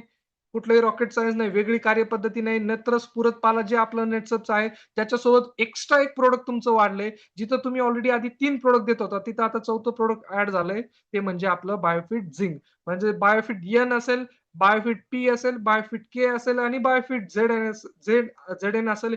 या चौघांचं कार्य हे सेम आहे. कार्य म्हणजे त्यांचं हे सगळेच्या सगळे बॅक्टेरियाज आहे. हे बॅक्टेरिया काय काम करतात? नैसर्गिकरित्या अवेलेबल असणारे जे काही अन्नद्रव्य आहेत, त्या अन्नद्रव्यांचं रूपांतर पिकाला लागणाऱ्या अन्नद्रव्यामध्ये करण्याचं काम या बॅक्टेरियाच्या माध्यमातून केलं जातं. मग त्या त्या न्यूट्रिएंटचं ते जे काही बेनिफिट आहे म्हणजे नत्राची रिक्वायरमेंटचं जे काही बेनिफिट आहे, नत्र कशासाठी लागतं? ते नत्र प्रोव्हाईड करतं. नंतर फॉस्फरस कशासाठी लागतं? ते फॉस्फरस प्रोव्हाईड केलं जातं. नंतर पोटॅश आणि झिंकचं सेम कार्यपद्धती आहे. फक्त हे बॅक्टेरियाज आहेत. हे बॅक्टेरिया नैसर्गिकरित्या अवेलेबल असणाऱ्या अन्नद्रव्यांचं रूपांतर पिकाला लागणाऱ्या अन्नद्रव्यामध्ये करतात. याचं तुम्हाला फक्त हा मुद्दा त्या ठिकाणी लक्ष द्यायचं आहे. दुसरी महत्त्वाची गोष्ट काय?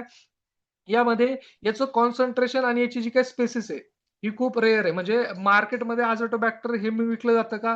विकलं जातं. एक निळ्या कलरचा ड्रम आणला, त्याच्यात ते मल्टिप्लाय करतात आणि बिसलरीच्या बॉटलमध्ये सुद्धा मार्केटमध्ये अझोटोबॅक्टर विकलं जातं. पण इथे अझोटोबॅक्टर, हे अझोटोबॅक्टर फरक आहे. सगळ्यात महत्त्वाचं काय याचं कॉन्सन्ट्रेशन जास्त आहे. काय आहे? याचं कॉन्सन्ट्रेशन जास्त आहे. कधीही तुम्ही कुठलीही बॅच जरी चेक केली 1 × 10⁻10 पर mlचा CFE तुम्हाला मिळणार म्हणजे मिळणार. आपल्या प्रोडक्शन फॅसिलिटी ही भारतामधली सगळ्यात चांगली प्रोडक्शन फॅसिलिटी कोणाकडे असेल तर नेटसप बायोटेक आणि अजय बायोटेककडे असेल. त्या फॅसिलिटीमध्ये आपण बनवलेली ही प्रॉडक्ट आहे. प्रत्येक बॅच या ठिकाणी टेस्ट केली जाते. त्या बॅचचा बॅक्टेरियाचा काउंट त्या ठिकाणी बघितला जातो. मगच ती बॅच त्या ठिकाणी फॉरवर्ड केली जाते. त्याच्यामुळं याचा जो काही प्रोडक्टचा ऍक्च्युअल कंटेंट आहे कोणता आहे तर अझोटोबॅक्टर आहे. पण ते अझोटोबॅक्टर कुठली त्याची पण स्पेसिस असते. म्हणजे काय जसं की आपण बघतो की अक्षय अक्षय कोण? फक्त अक्षय मार्केटमध्ये अक्षय भरपूर आहेत. पण अक्षय चोथे हे काही रेअर एलिमेंट आहेत. म्हणजे काय ते बॅक्टेरिया असतो आणि त्या बॅक्टेरियाची स्पेसिस त्या ठिकाणी असती. ती स्पेसिस त्या ठिकाणी रेअर असती. आपण ती रेअर स्पेसिस आपल्या नेटसपच्या R&Dने बनवली त्या ठिकाणी वापरली. दुसरी महत्वाची गोष्ट याचं कॉन्सन्ट्रेशन खूप आहे. म्हणजे एका mlच्या ड्रॉपमध्ये 10 करोडपेक्षा जास्त बॅक्टेरिया यामध्ये तुम्हाला बघायला मिळतात. ऍक्टिव्ह बॅक्टेरिया त्या ठिकाणी बघायला मिळतात. म्हणजे 1 ml जर थेंब घेतला मी बायोफिटियनचा किंवा पीचा किंवा केचा किंवा झेडचा तर एका थेंबामध्ये 10 करोडपेक्षा जास्त बॅक्टेरिया तुम्हाला त्या ठिकाणी बघायला मिळतील. तर एवढं कॉन्सन्ट्रेटेड प्रोडक्ट त्या ठिकाणी तुम्हाला आम्ही या ठिकाणी दिलेलं आहे आणि या प्रोडक्टचा कुठलाही हॅझार्डस इफेक्ट म्हणजे कुठलाही वाईट परिणाम तुमच्या पिकावर होत नाही. कुठलंही पीक त्या ठिकाणी जाळणार नाही किंवा काही जळू शकत नाही कारण की हे बॅक्टेरिया जास्त काम कशावर करतात मातीवर काम करतात मातीतलं पिकाला त्या ठिकाणी देतात. त्याच्यामुळे जे काही अन्नद्रव्यांचं जे काही बेनिफिट आहे ते या प्रोडक्टच्या माध्यमातून तुम्हाला मिळणार आहे. आता जसं मी सांगितलं एन तसंच पी काम करतंय, तसंच के काम करतंय, तसंच झिंक काम करतंय. त्याच्यामुळे हे चारही प्रोडक्ट तुम्ही कॉम्बिनेशन मध्ये सुद्धा त्या ठिकाणी देऊ शकतात. आता हे जे काही बॅक्टेरिया आहे, हे फक्त जसं मी सांगितलं, हे बॅक्टेरिया तुमचं फक्त नैसर्गिकचं काम करणार का? 100% करणार.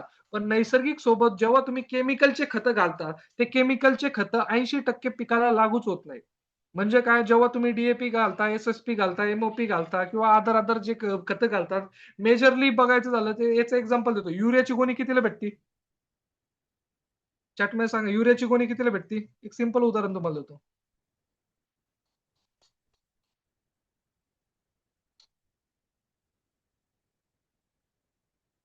युरियाची गोणी कितीला भेटते आपल्याकडं?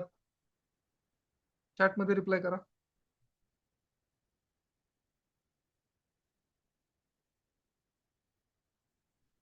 300 350 बरोबर? आणि तेच जर आपण DAPची किंवा पोटॅशची गोणी घ्यायला गेलो तर? DAP आणि पोटॅशची गोणी घ्यायला गेलो तर? 1800, 1000, 2000, 1350 DAP बरोबर? 1500, 1700 एवढी तफावत का हो? नत्र पण लागतं, स्फुरद पण लागतं, पालाश पण लागतं. पण दोघांच्या प्राइसिंग मध्ये ती किंवा याच्या युरिया स्वस्त आहे आणि हे महाग आहे असं का हो? कारण की बघा नत्र पुरवणं सोपं असतं. पण जेव्हा फॉस्फरस असेल, पोटॅश असेल हे जे काही घटक आहेत, हे घटक जेव्हा पिकाला लागणाऱ्या अवस्थांमध्ये बनवायचं जे काही कार्य आहे, याची प्रोसेस सुद्धा डिफिकल्ट आहे. बरं ही प्रोसेस झाल्यानंतर ते पिकाला सहजासहजी उपलब्ध होत नाही. ही जे काही खतं आहेत, ही खतांचे जे काही मॉलिक्युल्स असतात, हे मॉलिक्युल सहजासहजी ब्रेक होत नाही. त्याच्यामुळे हे पिकाला उपलब्ध होत नाही. 80% तुम्ही टाकलेली खतं जी आहेत, ती 80% खतं तुमची लॉसमध्ये जातात. म्हणजे जेव्हा तुम्ही 100 किलो खतं घालता, त्या 100 किलो मधले फक्त 20% तुमच्या पिकाला लागू होतं. 20% तुम्हाला तो रिझल्ट येतो. उरलेला 80% कुठे गेला? उरलेला 80% तुमच्या जमिनीत तसाच पडून राहिला. उरलेला 80% जमीन तुमची पांढरी केली, हार्ड केली. मग त्याचे दुष्परिणाम आज आपण बघतोय. म्हणजे मला सांगायचं काय, हे जे काही स्फुरद असेल, पालाश असेल किंवा झिंक असेल, हे जे काही घटक असतात आणि या घटकांचे जे काही बॉन्ड्स असतात, हे बॉन्ड सहजासहजी ब्रेक होत नाही.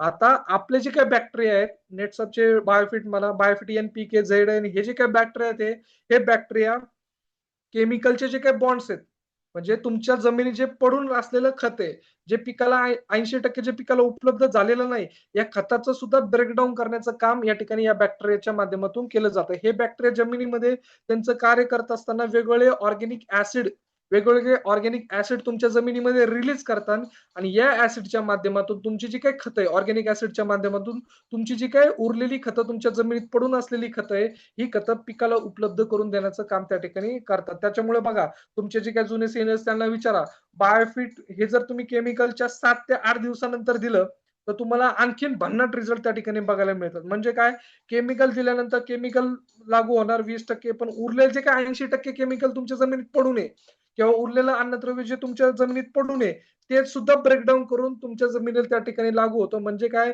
केमिकलचा डोस दिल्यानंतर जर 7 ते 8 दिवसानंतर किंवा दुसऱ्या पाण्याला जर आपण बायोफिटचा डोस दिला, तर जास्त भन्नाट रिझल्ट आपल्याला या ठिकाणी बघायला मिळतात. त्याचं कारण हे आहे. कारण की नेटसपचं प्रोडक्ट हे फक्त नैसर्गिकरित्या नाही, तर तुमचे केमिकलचे बॉन्ड ब्रेक करण्याचं सुद्धा काम, ऑर्गॅनिक ॲसिड रिलीज करण्याचं काम सुद्धा या प्रॉडक्टच्या माध्यमातून केलं जातं. त्याच्यामुळं आपण नेहमी म्हणतो किंवा आपले सीनियर्स नेहमी सांगतात, बायोफिट तुम्ही काय करा, केमिकलचा वापर डायरेक्ट 50% नी कमी करा. केमिकल 100% वापरताना तुम्ही तुम्ही केमिकल डायरेक्ट 50% वापरा आणि 50% तुम्ही बायोफिट वापरा. म्हणजे काय, एक चांगलं भन्नाट रिझल्ट किंवा चांगलं उत्पादन तुमच्या शेतामध्ये त्या ठिकाणी बघायला मिळतं. तर अशा पद्धतीने याचं कार्य आहे आणि अशा पद्धतीने हे प्रॉडक्ट त्या ठिकाणी कार्य करतात. जसं मी पहिले सांगितलं झिंक आपलं काही वेगळं नाही. जसं एन आहे, जसं पी आहे, जसं के आहे, तशाच पद्धतीने आपलं बायोफिटचं झिंक या ठिकाणी आहे. नंतर येतं आपलं प्रॉडक्ट ज्याचं नाव आहे व्हॅम, ज्याला म्हणलं जातं वेसिक्युलर अर्बिस्क्युलर मायकोरायझा. आता हे व्हॅम काय आहे? याचं कार्य आहे हे थोडंसं समजून घ्या, कारण की जुन्या लोकांना पण हे माहीत नाहीये आणि नवीन लोकांनी पण लक्ष द्या. आता ही व्हॅम ही मुळात स्वतः एक बुरशी आहे.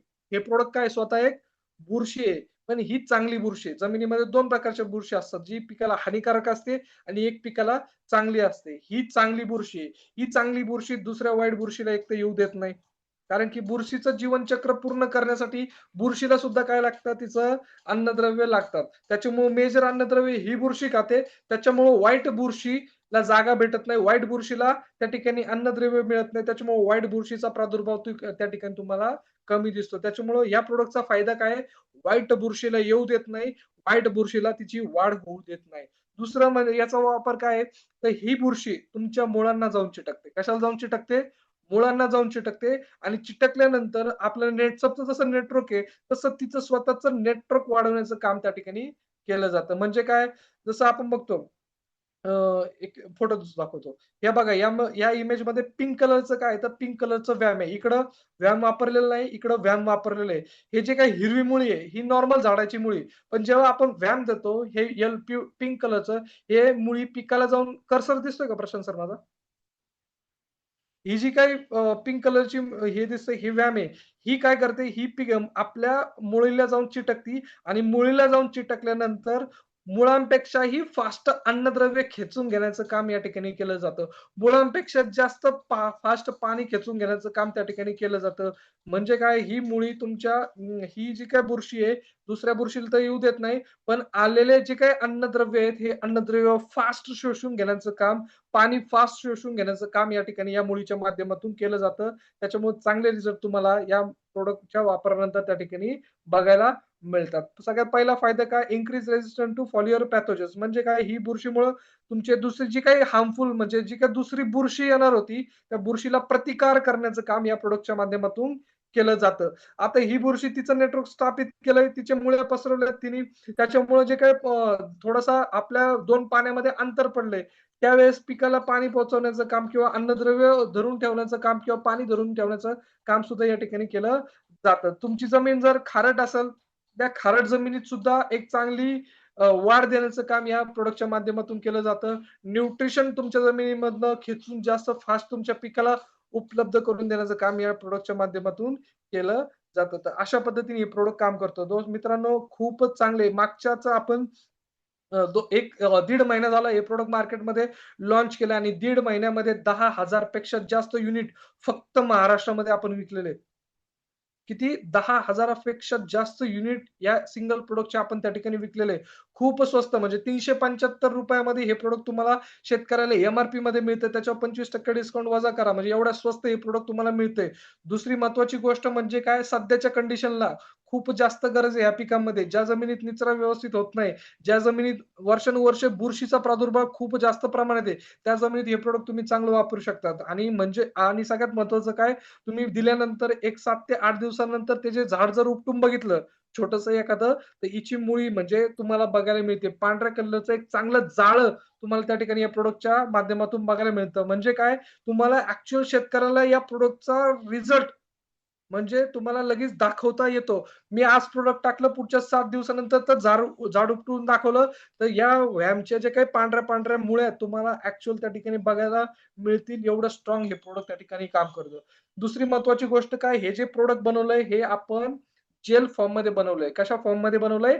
जेल फॉर्ममध्ये. हे प्रॉडक्ट पावडर फॉर्ममध्ये येत नाही आणि मार्केटमध्ये मायक्रोरायझा मिळतो का? मायक्रोरायझा मिळतो.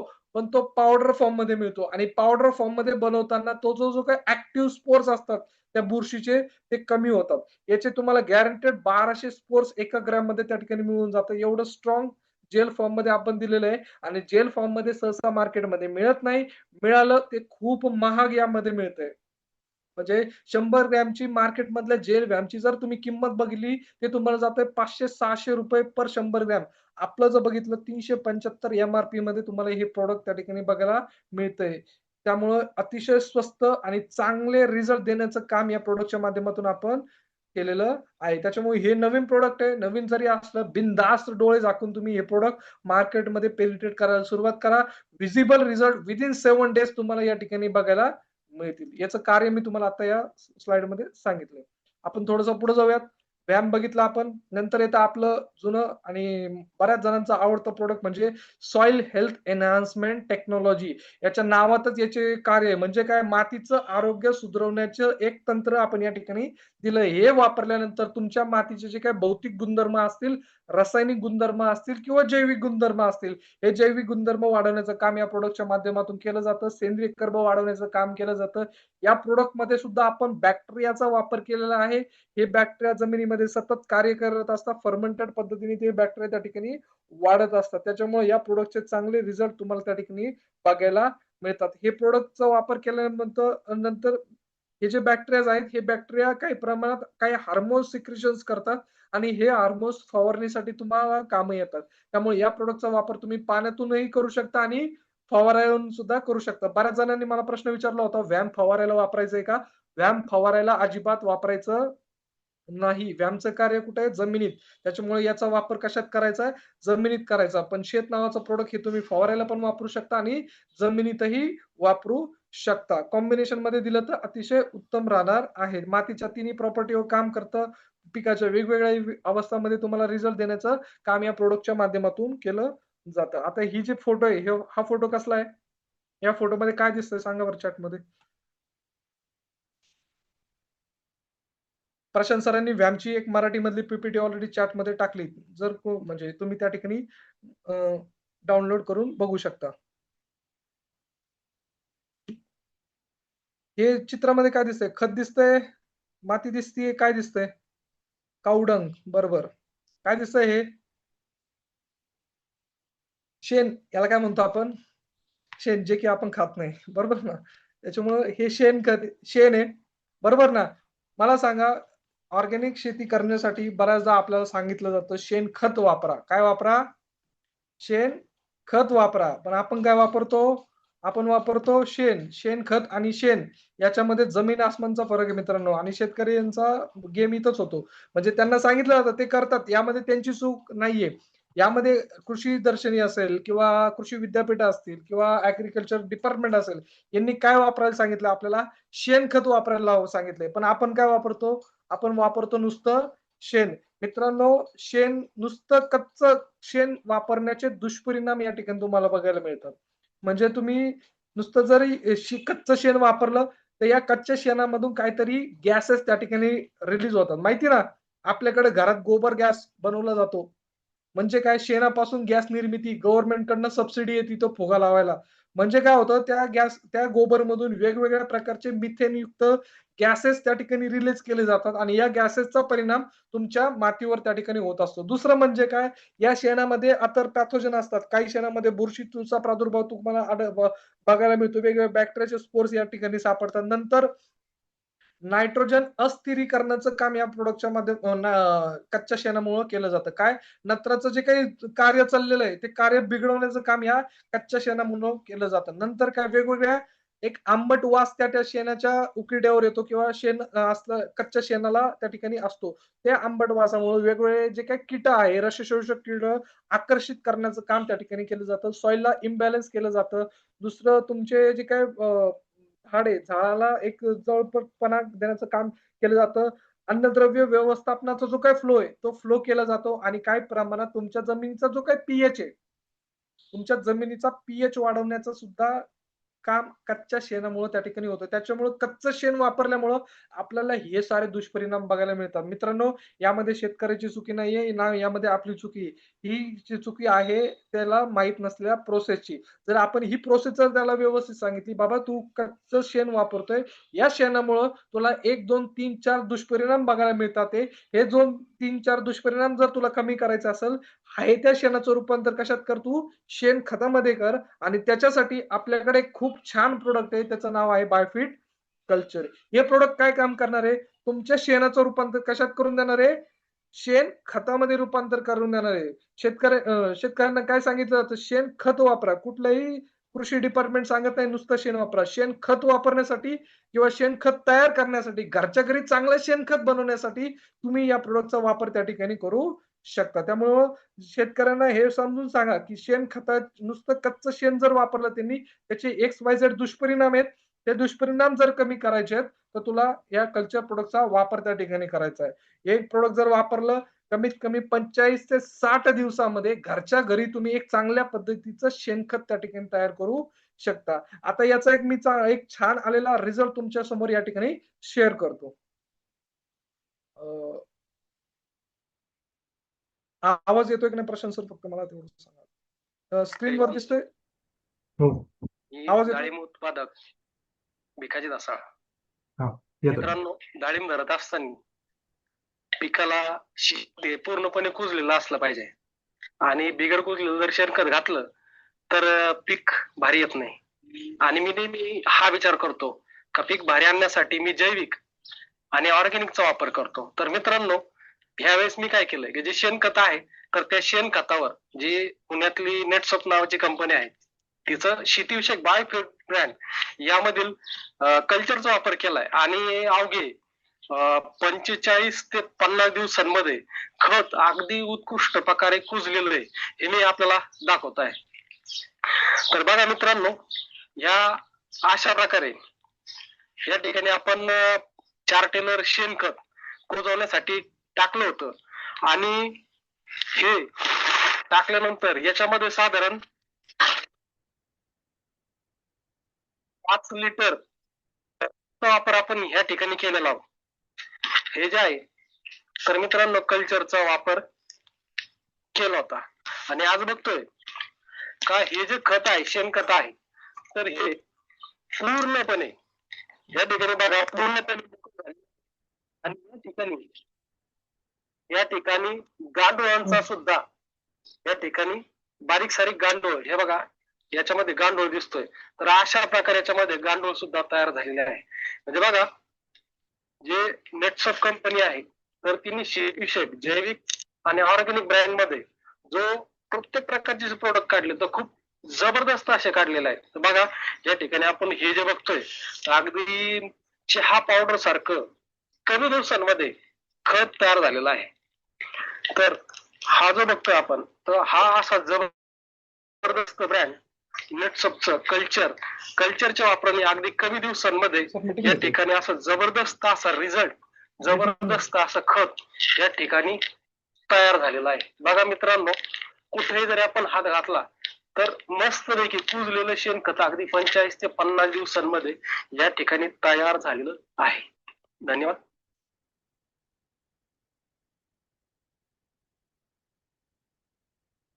एक मिनिट. मुद्दामून तुम्हाला व्हिडिओ दाखवला कारण की जसं मी स्टार्टिंगला सेशनच्या म्हणलं होतं तुमचा व्हिडिओ कसा असला पाहिजे तर तुमच्या व्हिडिओमध्ये ते प्लॉट पण दिसले पाहिजे, त्याचा आलेला रिझल्ट पण कळायला पाहिजे. म्हणजे काय, या रिझल्टमध्ये तुम्हाला त्यांनी वापरलं कसं, का वापरलं हे सुद्धा एक्सप्लेन केलंय, किती वापरलं ते सुद्धा त्या ठिकाणी एक्सप्लेन केलं. यांनी साधारणतः आपल्याकडं शेणखत बनवण्याची जी काही प्रोसेस आहे, कंपोस्टिंगची प्रोसेस सहजासहजी आपल्याकडे फॉलो केली जात नाही किंवा तेवढा वेळ शेतकऱ्याकडे नाहीये किंवा तेवढी रिसोर्स शेतकऱ्याकडे नाहीये. मग या ठिकाणी त्यांनी काय केलं, शेणखताचा जो उकिरडा असतो त्या उकिरड्यावर त्यांनी 4 ट्रॉली म्हणजे जवळजवळ एक 20 टनापर्यंत त्याचं कच्चं शेण होतं. त्या कच्च्या 20 ट्रॉलीच्या 20 टनाच्या याच्यावर त्यांनी 5 लिटर बायोफिट कल्चरचा स्प्रे घेतला पाण्यात मिक्स करून आणि तो स्प्रे घेतल्यानंतर त्यांनी एक ताडपत्रीच्या साहाय्याने तो जो उकिरडा आहे त्याचा तो झाकून ठेवलाय. म्हणजे काय कुठलाही सूर्यकिरणाचा किंवा इतर वातावरणाचा परिणाम त्याच्यावर होऊ दिला नाही. कल्चरची जी काही प्रोसेस आहे ही सुद्धा एन्झाईमच्या माध्यमातून क्रिएट केली जाते. हे एन्झाईम्स काय करतात तुमचं जे काही शेण याचं रूपांतर खतामध्ये करण्याचं काम या बॅक्टेरियाच्या एन्झाईमच्या माध्यमातून त्या ठिकाणी केलं जातं. अशा पद्धतीने तुम्ही हे प्रॉडक्ट त्या ठिकाणी वापरू शकता आणि एक चांगला रिझल्ट तुम्ही या शेतकऱ्याला देऊ शकता. बघा या प्रॉडक्टचे सगळ्यात महत्वाचं USP काय आहे? शेणाचं रूपांतर शेणखतात तर होतच, पण ते कमी दिवसामध्ये होतं. म्हणजे शेतकऱ्याला घरच्या घरी एक चांगलं शेणखत मिळतं.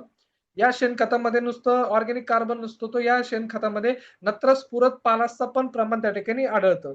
म्हणजे काय नुसतं शेणखताचे बेनिफिट फक्त सेंद्रिय कर्बपुरते मर्यादित नाहीये. तुम्ही गुगलचं केलं तुम्हाला बघायला मिळेल 0.5% नत्र, 0.3% पालाश, 0.2% पोटॅश आपल्याला त्या ठिकाणी बघायला मिळतं. म्हणून शेणखत वापरतात. पण जेव्हा तुम्ही कल्चरचा वापर करता, हे शेणखत बनवण्यासाठी सगळ्यात पहिले 40 ते 60 दिवसामध्ये 45 ते 60 दिवसामध्ये शेणाचं रूपांतर तुम्ही शेणखतामध्ये करू शकता. दुसरी महत्वाची गोष्ट यामध्ये तुमचं जे काही शेणखत बनलेलं आहे, त्या शेणखताची जी काही न्यूट्रिशनल व्हॅल्यू आहे, ती न्यूट्रिशनल व्हॅल्यू सुद्धा तुम्हाला बघायला मिळेल. यामध्ये तुम्ही 45% पर्यंत ऑर्गॅनिक कार्बन त्या ठिकाणी त्या शेणखताचं नेऊ शकता.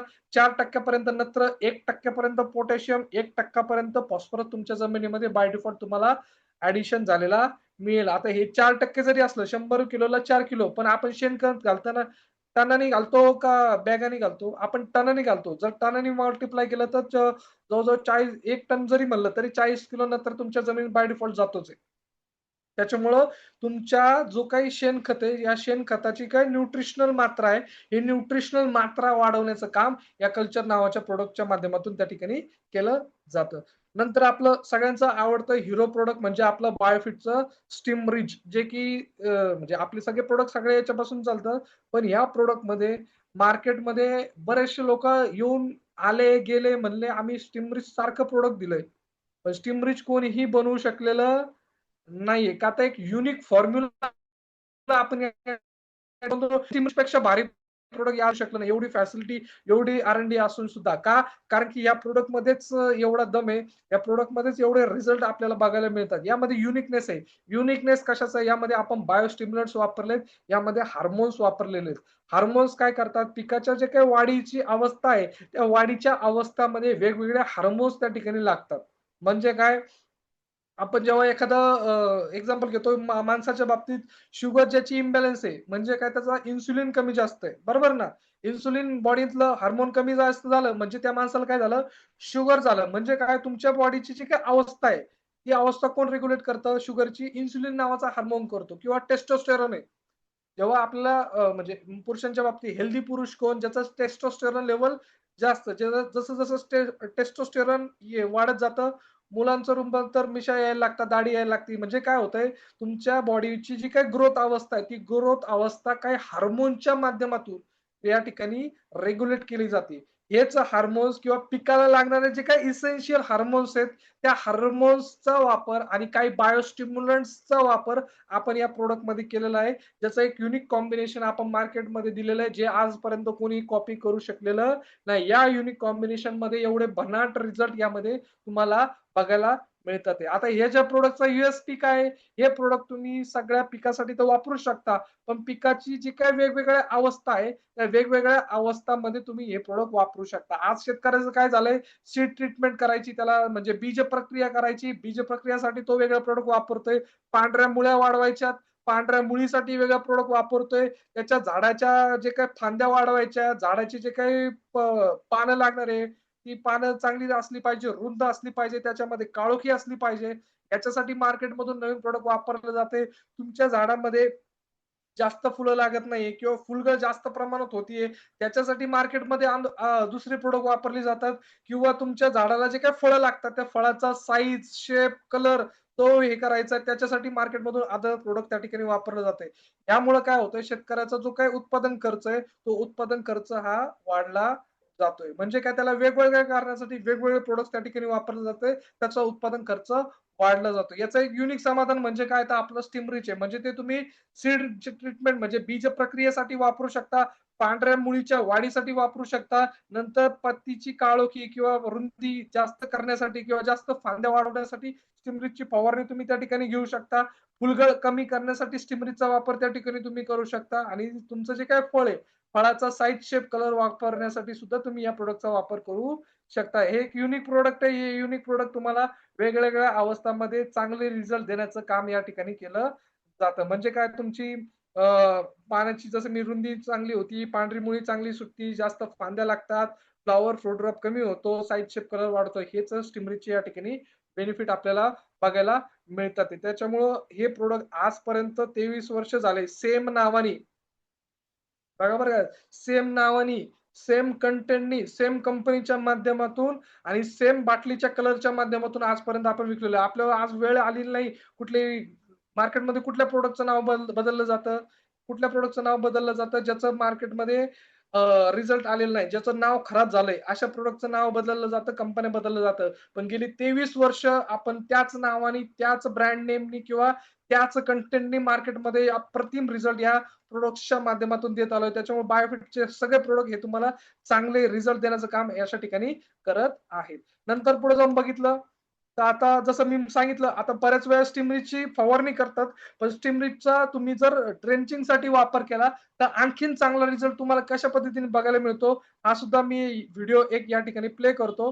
तो व्हिडिओ जर तुम्ही बघितला तर तुम्हाला स्टिमरीजच्या जो काही पांढऱ्या मुळीची आपण म्हणतो, स्टिमरीज वापरल्यामुळे पांढऱ्या मुळीची वाढ होती, त्याचा सुद्धा आता आपण एक व्हिडिओ बघूया. व्हिडिओच्या माध्यमातून ती क्लिअर करू.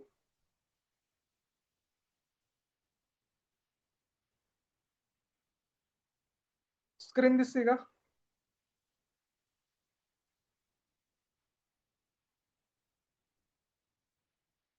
नमस्कार. प्रशांत सर, आवाज येतो का? आज आपण अरे नहीं, वीडियो भी नहीं दिख रहा है, आवाज भी नहीं आ रहा है, दोनों होत नाही. आपण एक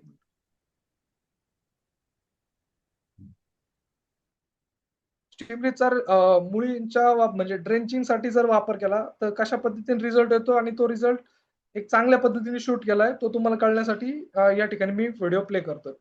स्टिमरीज शेत बायो 99 इंटॅक याची फवारणी दिलेली. त्याच्या अगोदर आपण याला स्टिमरीजचं आळवणी दिलेलं. तर आपण सांगतो की स्टिमरीज हे पांढरे मुळी वाढवायचं काम करतं. तर याचा जर रिझल्ट मुळीसाठी बघितला तर डोळ्यावरती विश्वास बसणार नाही, इतका जबरदस्त रिझल्ट आहे.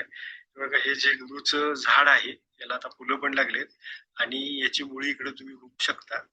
जे एवढं जबरदस्त पांढरी मुळी वाढवायचं काम आपण सांगतो हे स्टिमरीज करतं. हे बघा की याच्या मुळ्या जर बघितल्या तर ह्या 2-3 फुटावरती पूर्ण मुळ्या गेलेल्या. म्हणजे इथं जर बघितलं हे झाड आहे आणि याची मुळी इथपर्यंत आलेली आहे.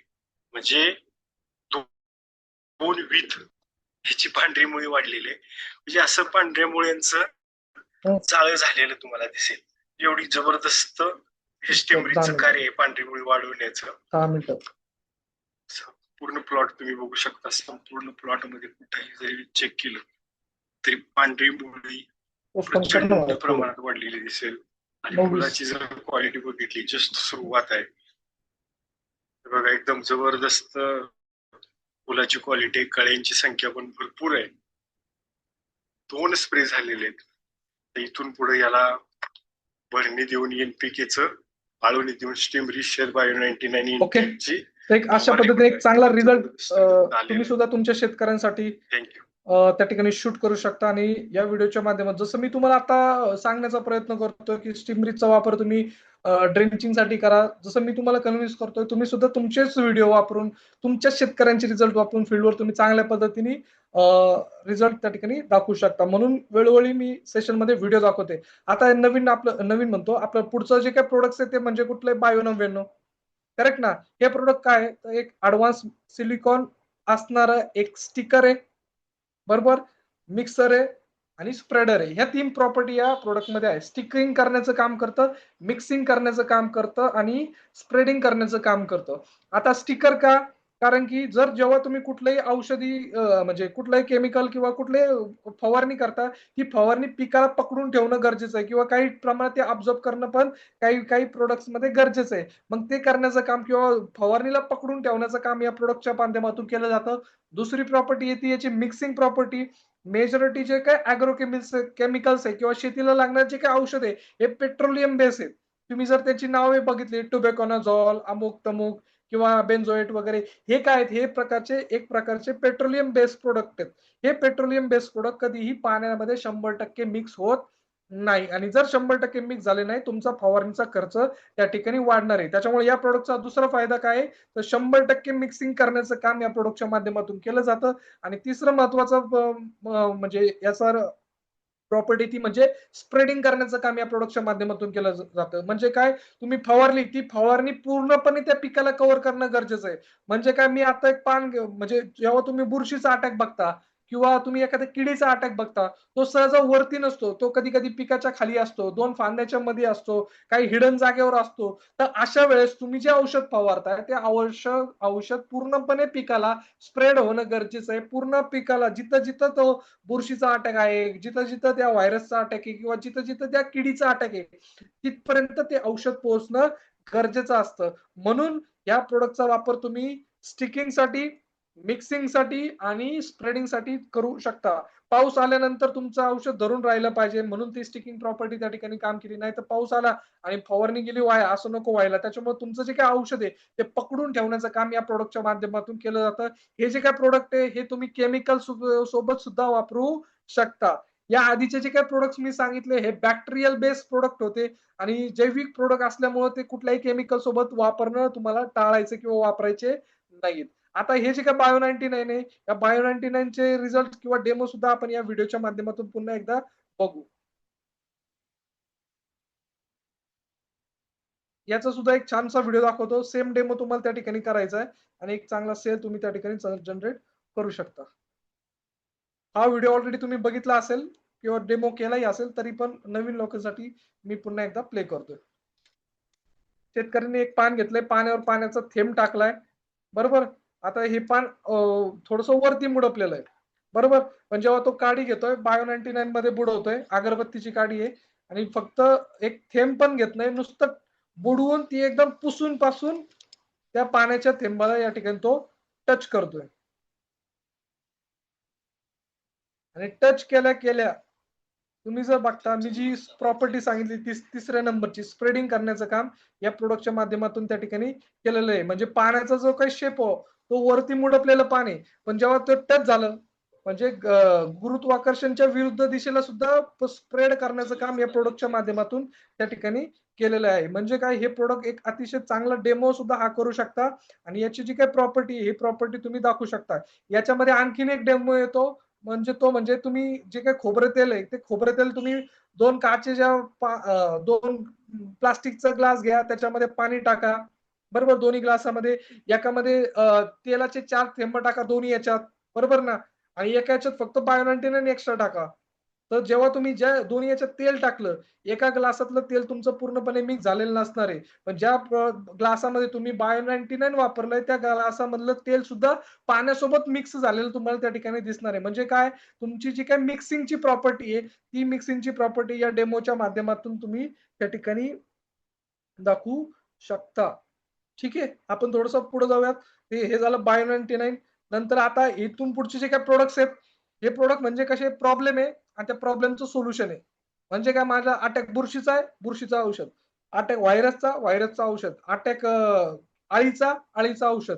अटॅक रस शोषक किडीचा, रस शोषक किडीचं औषध. त्याच्यामुळे हे सिंपल आहे. आता हे का गरजेचं आहे? कारण की मार्केटमध्ये आता जे काही केमिकल आणि केमिकलचा वापर अतिशय घातक माणसाच्या बॉडीला झालंय. म्हणजे कॅन्सरचे पेशंट्स असतील किंवा इतर नवीन-नवीन रोग, जे रोग आपल्याला कधी ऐकायला पण भेटले नाही, असे रोग आता आपल्याला ऐकायला मिळतात. याचं जर रिसर्च केला गेला, याची वैज्ञानिकांनी माहिती काढली, तर यांच्या रिसर्चमधून असं आढळलं, शेतीसाठी वापरले जाणारे जे काही औषध आहेत, हे औषध त्या बुरशीसाठी घातक आहेत.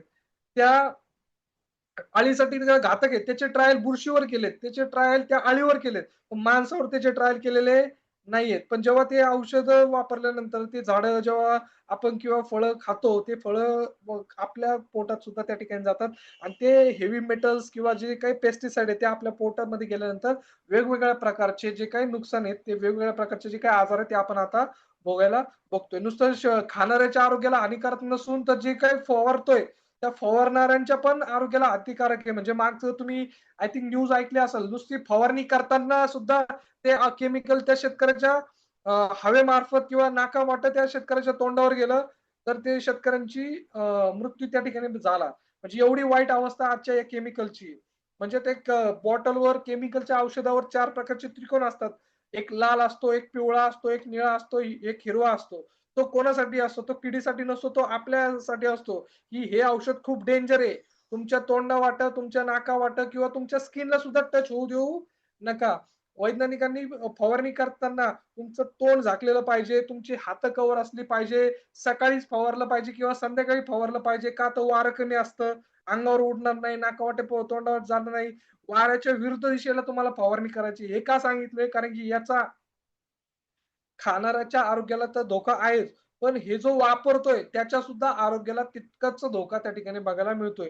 काही-काही शेतकरी शहाणे असतात. ते मार्केटमध्ये विकण्यासाठी वेगळा प्लॉट करतात आणि घरी स्वतः खायला वेगळा प्लॉट करतात. का? कारण की त्यांना माहिती हे मार्केटमध्ये विकण्यासाठी त्यांनी काय-काय फवारलंय आणि ते फवारणी त्यांच्या वैयक्तिक आरोग्यासाठी किती घातक आहे.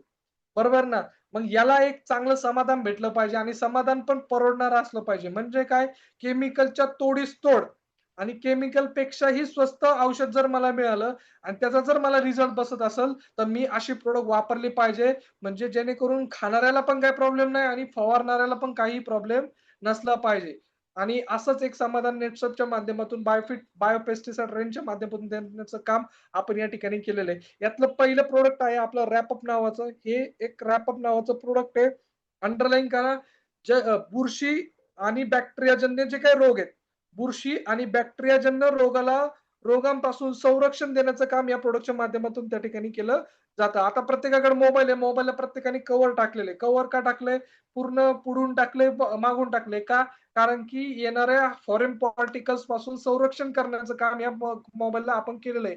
म्हणजे काय धूळ बसू नये, पाणी लागू नये, त्याच्यामुळे माझा मोबाईल खराब होऊ नये. तसंच हे प्रॉडक्ट जेव्हा तुम्ही फवारता, हे फवारल्यानंतर हे प्रॉडक्ट काय करतं? तुमच्या पिकाला पूर्णपणे संरक्षण कवच देण्याचं काम या प्रॉडक्टच्या माध्यमातून केलं जातं आणि या संरक्षण कवचामुळं तुमच्या पिकामध्ये बुरशीचा प्रादुर्भाव तुम्हाला कमी बघायला मिळतो. बॅक्टेरियाचा प्रादुर्भाव तुम्हाला त्या ठिकाणी कमी बघायला मिळतो. त्याच्यामुळे बुरशी येण्यापूर्वी या प्रॉडक्टचा वापर आपल्याला करायचा आहे. हे करणं गरजेचं आहे का? 100%. पोलिओचा डोस कधी घेतला? पोलिओ झाल्यावर का पोलिओ व्हायच्या आधी? तशाच पद्धतीने या प्रॉडक्टचा वापर बुरशी यायच्या आधी आपल्याला त्या ठिकाणी करायचा आहे. जेणेकरून होणारा जो काही पुढचा खर्च आहे, एकदा जर तुमच्या प्लॉटमध्ये डिसीज आला, तर त्या डिसीजला कंट्रोल करण्यासाठी किती फवारण्या कराव्या लागतात ते शेतकऱ्याला विचारा किंवा तुम्हाला सुद्धा माहिती आहे.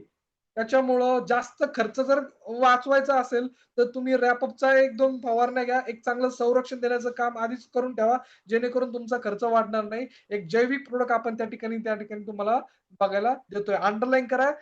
बुरशी आणि बॅक्टेरियाजन्य रोगांचा प्रतिकार करण्यासाठी रॅपअपचा वापर करायचा आहे. दुसरं प्रॉडक्ट येतं या कॅटेगरीमध्ये आपलं अँटी व्हायरल. याच्या नावातच आहे.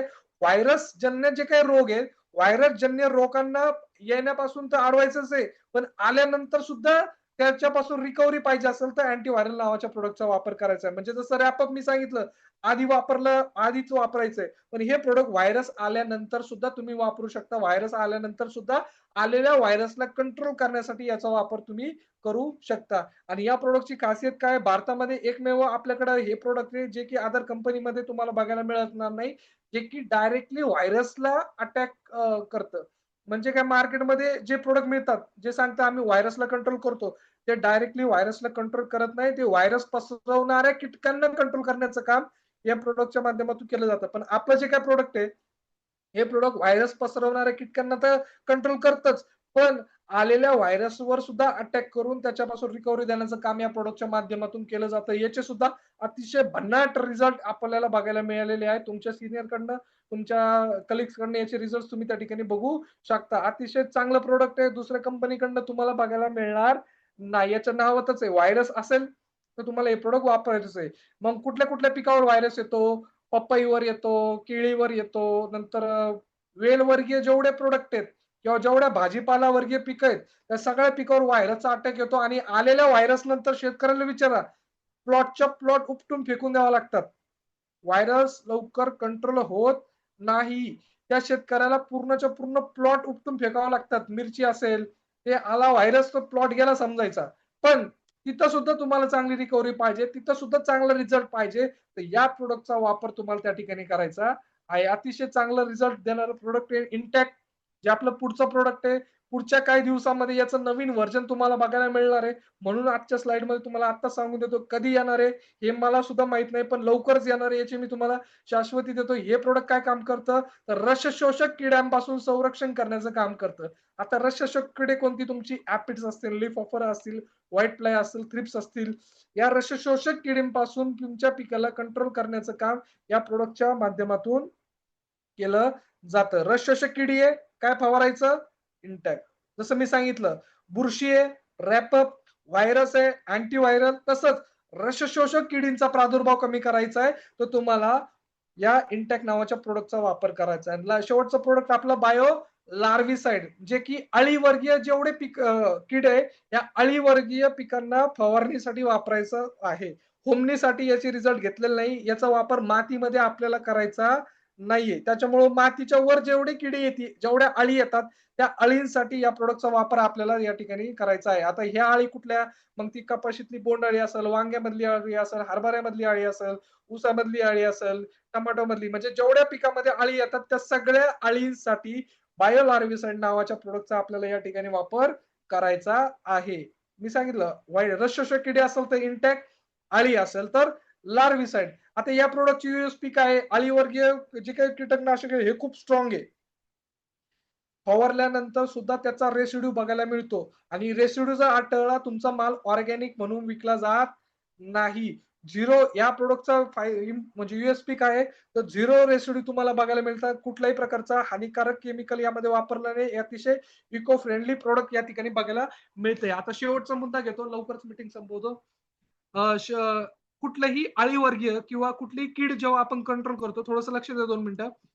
कुठलीही कीड कंट्रोल करण्यासाठी कमीत कमी 2 स्प्रे घेणं गरजेचं आहे. म्हणजे हे नॉलेज तुम्हाला अदर प्रॉडक्ट साठी सुद्धा वापरता येईल. बघा, आपण ह्युमन्स आहेत, आपण मानव आहेत. आपल्या मानवाचं आयुष्यमान आहे 60 ते 70 वर्ष आत्ताच्या हेल्थ रेकॉर्डनुसार. पण जे काही कीडक आहेत, या कीटकांचं आयुष्य असतं 24 ते 40 दिवस, फार फार तर 50 दिवस, किडीनुसार वेगवेगळं. आता हे जे काय 50 दिवसामध्ये त्यांचं पूर्ण आयुष्य संपतं. म्हणजे एग असल, त्यांची अळी असल, त्यांचं प्युपा असेल किंवा त्यांचा पूर्ण तयार झालेला पतंग असेल किंवा मोठा किडा असेल. हे जे काही पूर्ण आयुष्य आहे, हे त्याचं किती दिवसात संपतंय? 50 दिवसात संपतंय. आणि दुसरी महत्वाची गोष्ट काय, यांचं हम दो हमारे दो असं नसतंय. हे लाखो आणि हजारो कोटी मध्ये अंडी घालण्याचं काम करतात. म्हणजे तुम्ही बघितलं, एका कीटापासून हजारो करोडो कीटक या ठिकाणी जन्माला घालण्याचं काम, एवढे नंबर ऑफ अंडीज देण्याचं काम या कीटकांच्या माध्यमातून केलं जातं.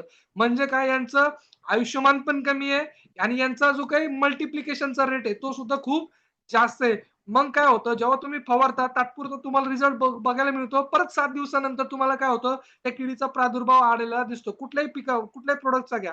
त्याच्यामुळं अळीवर्गीय किंवा रस शोषक किडीला कंट्रोल करण्यासाठी किंवा कुठल्याही किडीला कंट्रोल करण्यासाठी कुठल्याही प्रोडक्टचे कमीत कमी किती स्प्रे घेणं गरजेचं आहे? कमीत कमी 2 स्प्रे घेणं गरजेचं आहे 7 ते 10 दिवसाच्या अंतराने. तुम्ही कुठलाही प्रॉडक्ट घ्या कीटक कंट्रोल करण्यासाठी, कुठलाही प्रॉडक्ट घ्या, कमीत कमी 2 फवारणी झाले पाहिजे 7 ते 10 दिवसाच्या अंतरामध्ये. त्यामुळं त्याचं लाईफ सायकल पण कमी आणि रिप्रोडक्शन पण जास्त आहे. त्याच्यामुळं जे काही अंडी जास्त प्रमाणात घातलेली ती पण कमी होतील आणि जे काही लाईफ सायकलमध्ये त्याचं जे काही प्युपेशन असतं, म्हणजे सुप्त अवस्था असती, ते सुप्त अवस्थेमध्ये तो पुन्हा पुनर्जीवित होतो आणि तो सुद्धा त्या ठिकाणी मारला जातो. तर अशा पद्धतीने कुठल्याही अळीवर्गीय किंवा रस शोषक किडींच्या कमीत कमी 2 फवारण्या आपल्याला घ्यायच्या 7 ते 8 दिवसाच्या अंतराने. आणि शेवटचं कुठलं प्रोडक्ट कशासोबत वापरायचं याचा एक चार्ट मी तुम्हाला देतो. आता वेळ झाला ऑलरेडी. याच लिंकवर दुसरी एक मीटिंग आमची पाईपलाईनमध्ये, वाटलं नव्हतं एवढी वेळ चलेल. पण सेम लिंकवर दुसरी मीटिंग असल्यामुळे आपण आता वाइंड अप करतोय. पण कुठलं प्रोडक्ट कुठल्या प्रोडक्ट सोबत वापरायचंय, कोणतं फवारायचंय, कोणतं खालून सोडायचंय आणि किती प्रमाणात वापरायचंय याचा एक चार्ट मी तुम्हाला देतो. प्रत्येकाच्या व्हॉट्सअपवर किंवा तुमच्या मॅनेजर्स कडनं किंवा तुमच्या सिनियर्स कडनं प्रत्येकाच्या व्हॉट्सअपला या ठिकाणी येऊन जाईल. यामध्ये खबरदारी एकच घ्यायची, रॅपअप आणि स्टीमरीच याचं कॉम्बिनेशन करायचं नाहीये. लक्षात घ्या, रॅपअप आणि स्टीमरीचं तुम्हाला कॉम्बिनेशन करायचं नाहीये. रॅपअप हे तुम्ही अँटीव्हायरल सोबत वापरा फक्त, बाकी कुठल्याही प्रोडक्ट सोबत वापरायचं नाहीये. बाकीचं या चार्ट प्रमाणे तुम्हाला या ठिकाणी दिलेलं आहे. आणि कुठलं प्रोडक्ट किती प्रमाणात वापरायचं बघा. आता स्टीमरीच किती वापरायचं, 599 कधी वापरायचं किंवा शेत कसं वापरायचं प्रमाणे, हे प्रमाण रेकमेंडेड डोस आहे. कंपनीने दिलेल्या स्टँडर्ड डोस नुसार, कंडिशन्स नुसार तुम्ही ऍड मॉडेल करू शकता, पण याच्यापेक्षा जास्त तुम्हाला द्यायचं नाही. जास्त आपल्याला उत्पादन खर्च वाढवायचा नाही. कमीत कमी तुम्ही तुमच्या पद्धती वापरण्यापेक्षा पण जास्तीत जास्त किती वापरलं पाहिजे, तर जास्तीत जास्त एवढं वापरलं पाहिजे. तर अशा पद्धतीने सगळे प्रोडक्ट्स आपण कव्हर केलेले आहेत. तरी पण जाता जाता पुन्हा एकदा सांगतो, जास्तीत जास्त तुमचे रिझल्ट शूट करा. जास्तीत जास्त शेतकऱ्यांचे टेस्टिमोनी शूट करा. नंतर आफ्टर बिफोरचे व्हिडिओज तुम्ही त्या ठिकाणी असले पाहिजे. नंतर तुमच्या मोबाईलमध्ये सगळ्या प्रोडक्टचे तुम्हाला त्या ठिकाणी डेमो करता आले पाहिजे. नंतर तुमचे प्लॉट व्हिजिट व्हायला पाहिजे आणि तुम्ही ज्यांना प्रोडक्ट दिले त्यांचा सत्कार तुमच्या माध्यमातून झाला पाहिजे. या सगळ्या गोष्टी केल्या तर मी गॅरंटी देतो सगळ्यांचा बिझनेस या ठिकाणी चांगल्या पद्धतीने वाढू शकतो. अशा पद्धतीने आजचं सेशन या ठिकाणी आपण थांबूयात. आणि लवकरच याची जी काही स्लाइड, जसं मी सांगितलं तुम्हाला, याचा शेवटचा चार्ट तुमच्या व्हॉट्सअपला तुमच्या ज्या काही ग्रुपमधून तुम्हाला हा मिळून जाईल. तर सर्वांना मी शुभेच्छा देतो आणि आजची मीटिंग इथंच संपली.